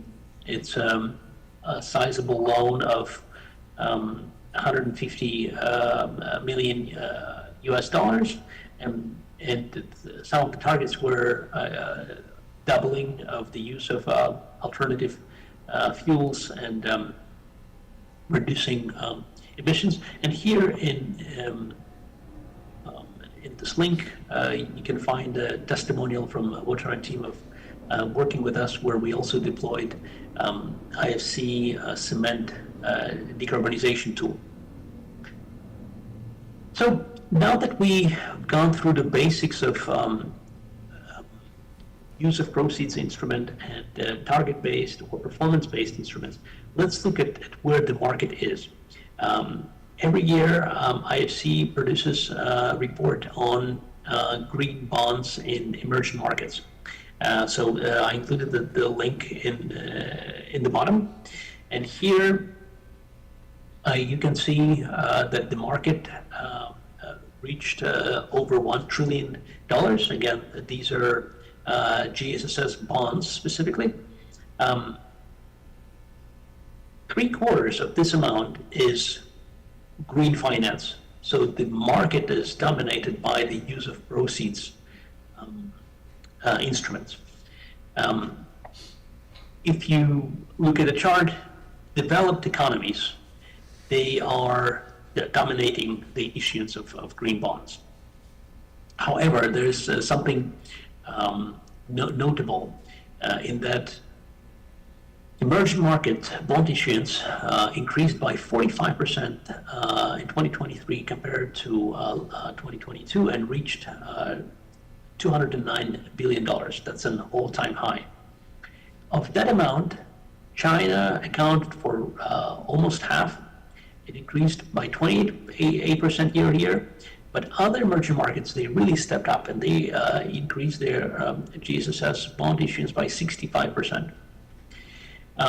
The major drivers for this market growth are easing inflationary worries and positive economic outlook, governments and companies stepping up their climate ambitions and efforts, and also improving regulations and financial markets. So if you look at the use of proceeds of this Jesus has bonds, it mainly goes towards renewables, so 37% renewables, green buildings, 29%, and water projects are 12%, and they're followed by, I think, transport. Now, is there a yield advantage? Is there a greenium or a green premium? So it's typically a yield to maturity advantage for issuers of green bonds over conventional bonds, whereby investors' demand for green assets drives down borrowing costs. In other words, if I am an issuer of a bond and I'm a company that says I'm going to embark on an ambitious greening of my supply chains, and as a result of those ambitions, there will be sizable energy savings, water savings, GHG savings, and so on. When I raise debt for this finance, some lenders might say, actually, I really want to get into the space, and so I will be willing to charge you less just because you're doing what's aligned with our strategy. So that's the idea behind green premium or greenium. And the answer is, so does it exist? And the answer to this question is yes-ish. So if you look at developed markets, there is a 2.2 basis point greenium. And because there are quite a lot of those issuances in developed markets, this greenium is statistically significant. Now, if you look at the emerging markets, there's a higher greenium.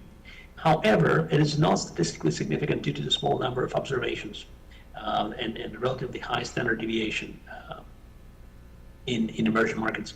So one could say that it's very, very minute. So what is 100 basis point? 1%. So it's 2% of 1%. So it almost doesn't, it's not a material impact, but that's why these instruments are called labeled finance. So it doesn't necessarily give you a yield advantage or interest rate advantage as a borrower, but it still is there. So interestingly, if you look at what currencies are used in the world, so you can see that majority is Chinese yuan, and we're talking specifically about emerging markets. Second largest is foreign currency, but then there's also growing local currency. And so within the local currency, outside of Chinese yuan, Brazilian real actually accounts for a sizable chunk of 27% of local currency finance. In the overall market, if you look at the first graph, which shows over $1 trillion, US dominates the market with 30%. The euro is 7%, and Brazil is 3%, which is still, in my opinion, very significant. Look compared to euro where it stands. So that's something notable. Now, if you look at the forecasts, so there are various scenarios in this annual report.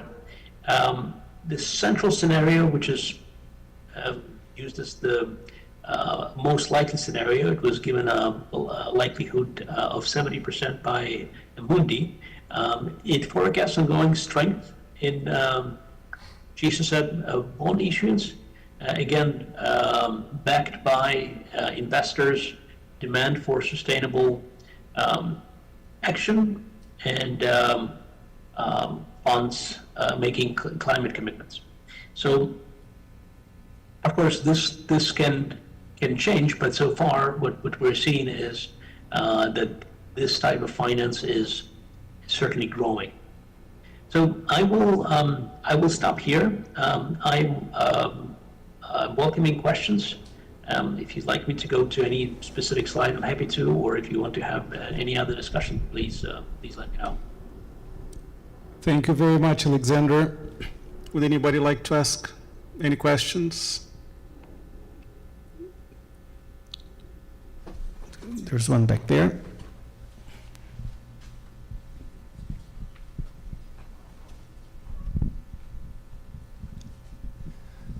Yes, I think it's good news for me because I can only see on my screen the camera which shows just you in the audience. So it's good to know that there are other people in attendance. People in the audience, yes.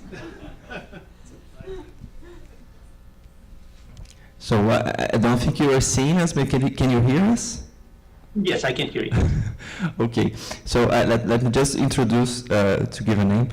So my name is Wagner. I'm a researcher at Climate Policy Initiative. Very nice presentation, like summarizing this sustainable finance landscape. I have two questions I would like to hear from you. So the first one is regarding taxonomies. I mean, we have like a lot of taxonomies worldwide, and like Brazil is thinking about its own right now. And I was wondering, I mean, it's very nice to have a taxonomy to say what is considered sustainable or not, but I was wondering about the risk of having different taxonomies saying different things about what is considered sustainable or not. So I would like to hear from the view of the World Bank, how do you deal with that different definitions of what it was considered sustainable depending on where the investment is taking place? And the second question is how to deal with verification burden when you're talking about smaller companies or smallholders. The kind of project you showed to us, I mean, it's mostly from like medium-sized or large companies. So I was wondering how you see the challenge of increasing sustainable finance for smaller projects and how to overcome the verification challenges in that sense. Thank you. Thank you very much, Wagner. Ariester, would you like me to take a few questions, or shall I answer this one and take next questions as they go? We should perhaps go one by one, and then. Okay. Sounds good. And Wagner, thank you very much for your questions. Actually, just before I moved to the bank, my director at IFC, he was Brazilian national, and his name was Wagner as well. So that's quite a coincidence. So very good questions on taxonomies. I think they're fundamentally important. So far, I have to say, from my experience, I haven't really seen taxonomies which diverge drastically. Of course, there can be differences. So, for instance, EU has its own taxonomy. Even us, IFC, we have our own taxonomy for blue finance. But they are largely aligned, and I think they. If you look at this, it's an international market, of course. If you look at it, you have to have a second-party opinion with your instruments, and typically they are aligned with the ICMA guidance, so the International Capital Market Association. It can be a little vague, but so far at least I haven't seen something that would be fundamentally different. Somebody would say, well, we believe in coal is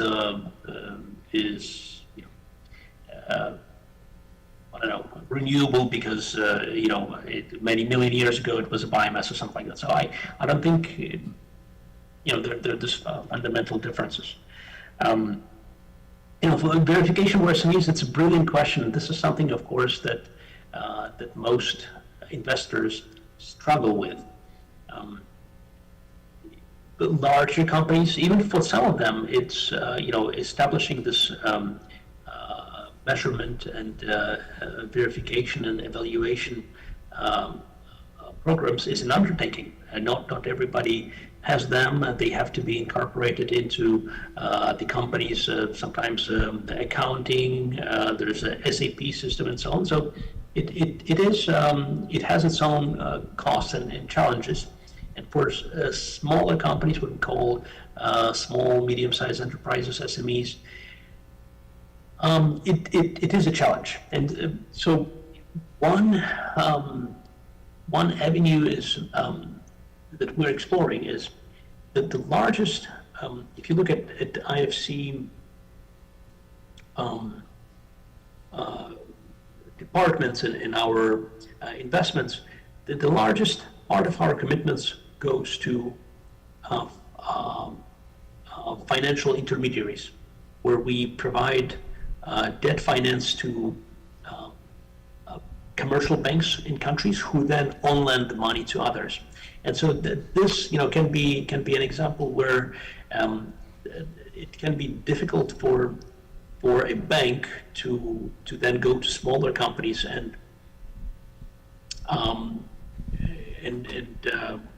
have them comply with this reporting requirements.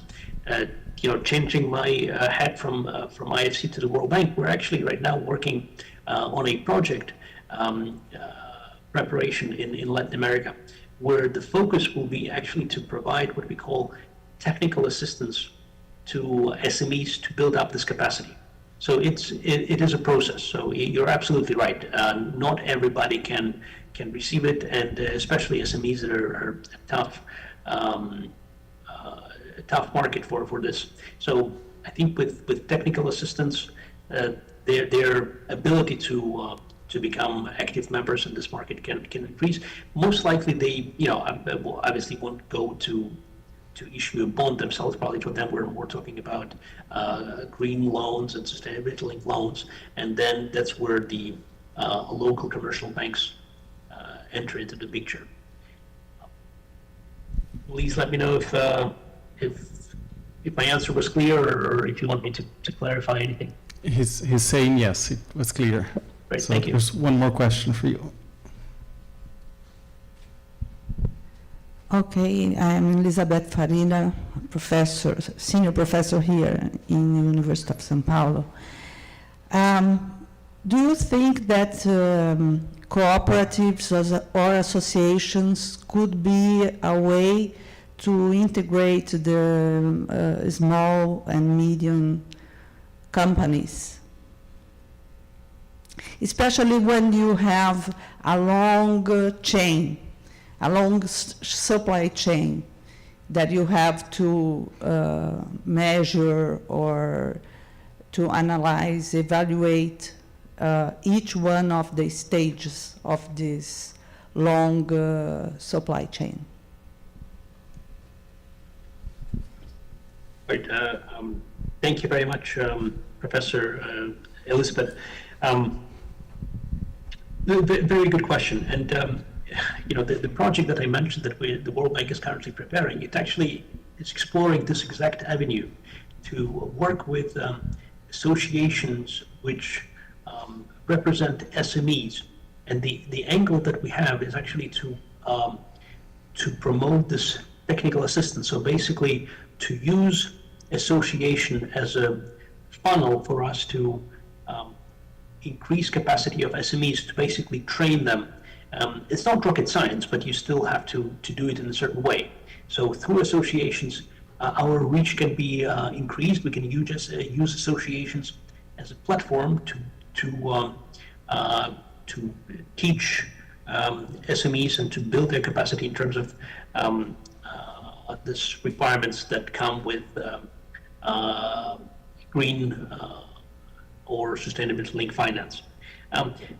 But when it comes then to borrowing, so then sort of everybody's on their own. So of course, association cannot be really a borrower unless they can come up with the collateral and so on. But typically, the way we use associations, the way we work with associations, is to reach their members and again to offer technical assistance, capacity building, or finance. Finance, for us, something we like to say that we're a large institution, so we're not honestly very well suited for financing small deals, small investments. So typically, maybe the smallest project that I've seen in my 13 years at IFC, and I worked mainly on manufacturing and infrastructure, so those are specific sectors, but I think it was maybe $6 million that was IFC finance. So, but that was many years ago, and typically we like to say that the minimum ticket size we'll take is probably $20 million, and then we never really finance 100% of project costs. So we could go to maybe, if it's debt, to maybe 40% or something like that. So basically the project has to be larger than that. So that kind of limits our direct lending. But having said that, we can work with, again, local commercial banks through our FIG department, financial intermediaries. And if we lend $20 million to a commercial bank, then it can on lend to SMEs. So I think that's probably the model that we're looking at. Okay.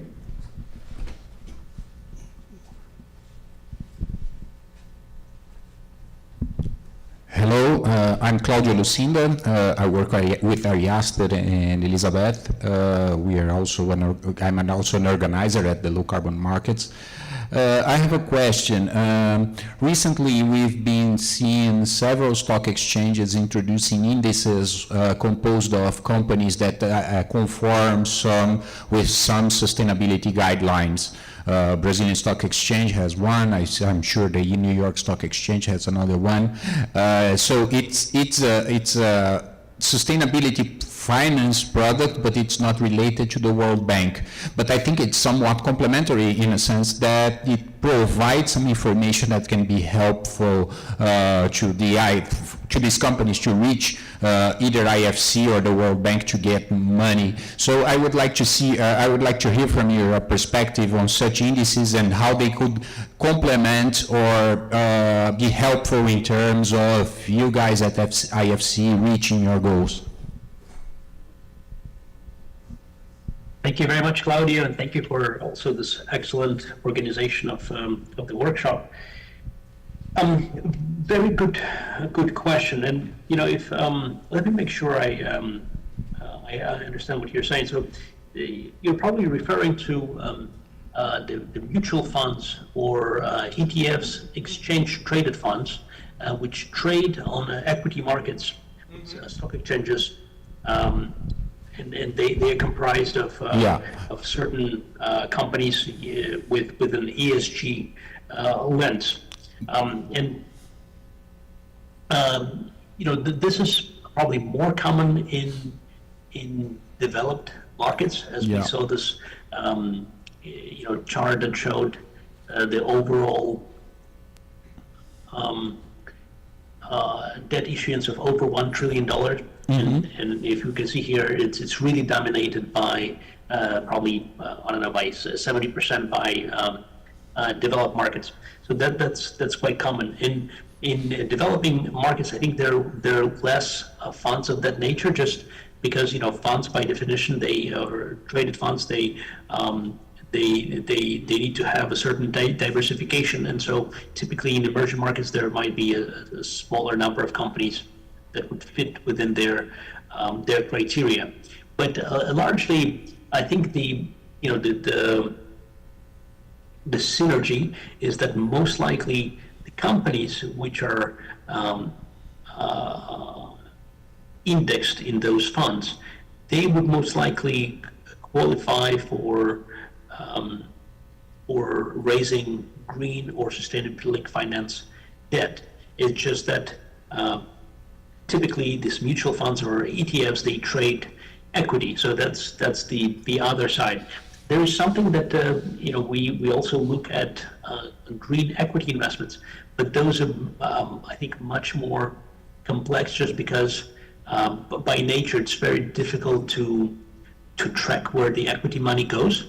And then you ultimately have to be a company that is, that's DNA is 100% climate friendly. So you don't do anything outside of that. So this is something that that exists, but if you look at the sheer volume, it's more of the green and sustainability finance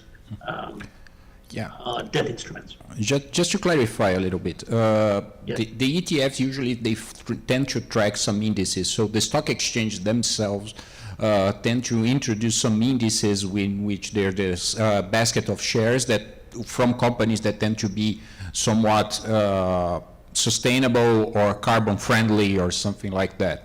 And then these indices, there's these ETFs, they tend to track these sort of indices, and they need to buy these shares. My point was, in one sense, these companies could benefit from belonging to these indices or being in these ETF because they have the CEO. In a sense, they are seen by the market as carbon efficient or sustainable or somehow. On the other hand, since they can tap stock markets and equity markets, they could have a lower demand for GSSS bonds. So that's my point, right? So in one sense, they have this information advantage, and on the other hand, they don't need that much about this bond. So that's my point. You might be right. Of course, companies who have access to, who are listed on stock exchanges, they have access to a lot of finance, and so oftentimes they can get cheaper finance by being listed than working with organizations like ourselves. Mm-hmm. So that can be the case. But also, I want to say that there's an interesting phrase I recently had. This ESG indices in general, they at least in the U.S. They've had a rough patch. They had a period of rapid growth maybe 2-3 years ago, and then actually nowadays, this last year, you see that they recede quite a bit. And so the phrase I heard is with there was a greenwashing that started this trend. Then it followed by green bashing, and then now we're at a stage of green hushing. So sort of don't ask, don't tell kind of policy.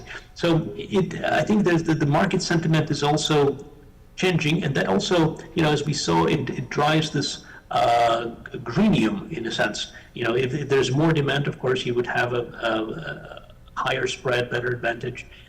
Or vice versa, but I think you're right.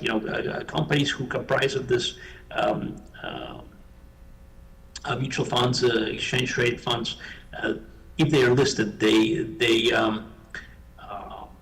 typically have access to better better priced finance. Although they can also, of course, raise bonds on their own if they are sizable enough. Thank you. Any more questions? Yes, one more.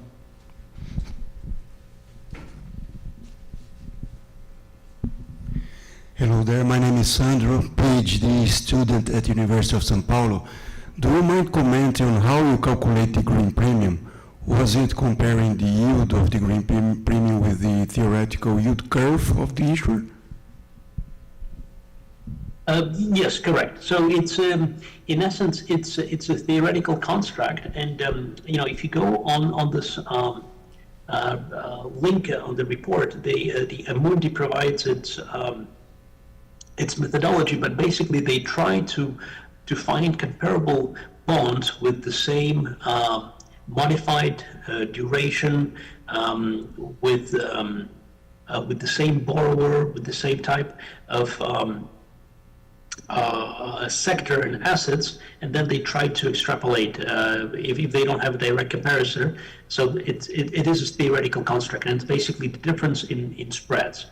But it's based on all the data they have, and I think most of the data comes from the Bloomberg. So Bloomberg is really, I think, the richest source of this data. Okay, thank you.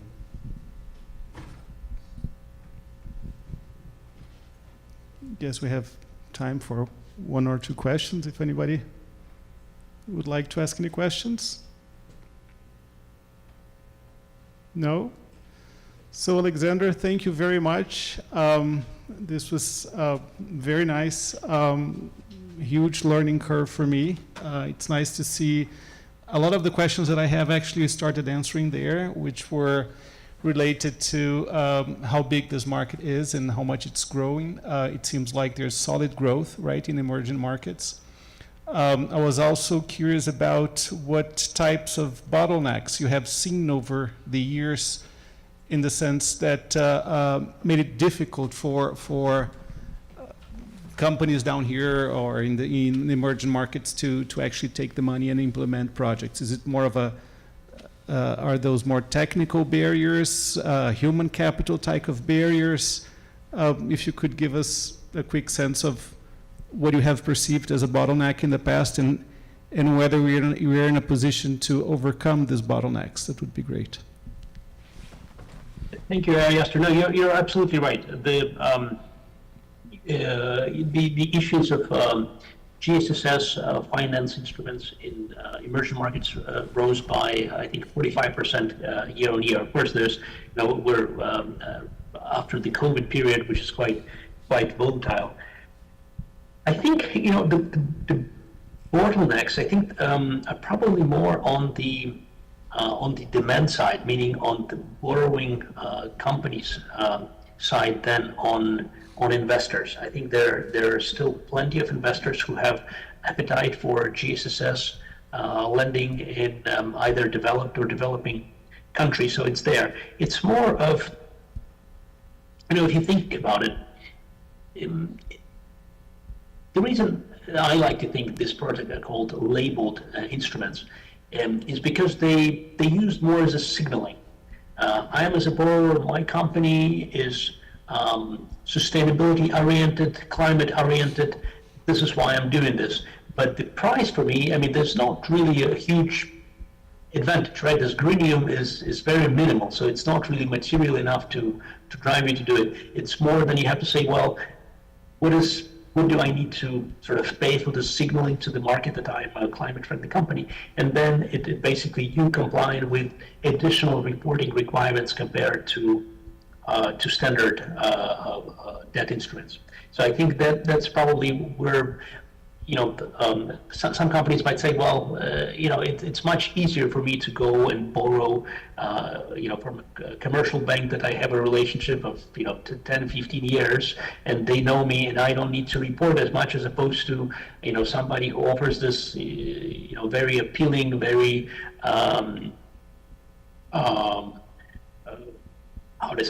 popular product, but then the downside for me, I will still be paying the same interest rate, maybe just slightly less, but then I have to have this green framework established, and it takes, if it costs a few tens of thousands of dollars, then, once you set it up, you have to also validate it, you have to report. So I think that's probably where I see, it's not really a bottleneck, it's more of, again, of the demand for it, but also what we hear, it's from all of our clients, there's really a demand. So, and it's kind of a sweet spot of companies who don't need to be convinced about the benefits of orienting their business towards climate-friendly practices. A lot of them, they see it as a win-win. I improve my efficiency, I invest my efficiency. On the other hand, I'm becoming much more cost competitive than my competitors. So it's a win-win. It's kind of, where do you draw the borderline between this decarbonization? At some point, if you look at the marginal abatement cost curve, whatever you do on the left-hand side, it's great for you. It's a net benefit.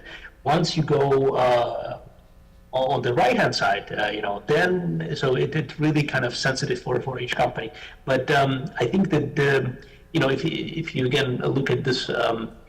Scenarios, the last slide, I think the market will continue to be growing, and so I don't think there are actually any sort of sizable bottlenecks that prevent it. There was a question from Wagner about taxonomies, and of course having an established taxonomy in a country is a huge boost. So that there is some regulation incentives. There can be, things that can incentivize more of these instruments. That there can be a more favorable tax regime for these things. But overall, I think, I think the market will grow quite rapidly. At least that's my personal sense. Sounds good. Thank you very much, Alexander. Thank you very much, Ariester. Thank you very much for those who attended. Ariester has my contact information. If you'd like to reach out, please do. And, well, thank you very much. Sounds good. Thank you. Bye.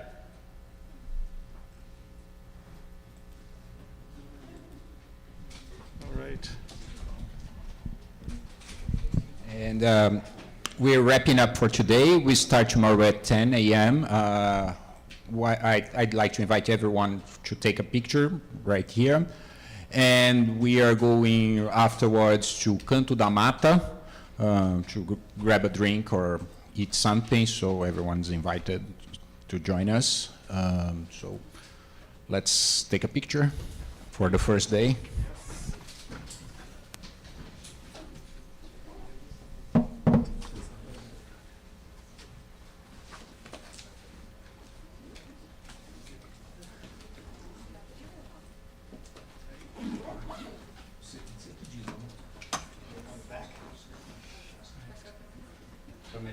How do we take the picture? So it's better for us to. Oh, be here. Yeah. Is that Yeah. right? Yeah.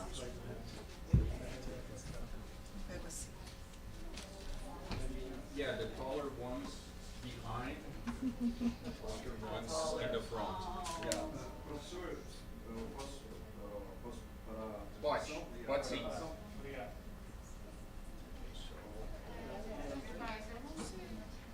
É mais baixinho. Legal.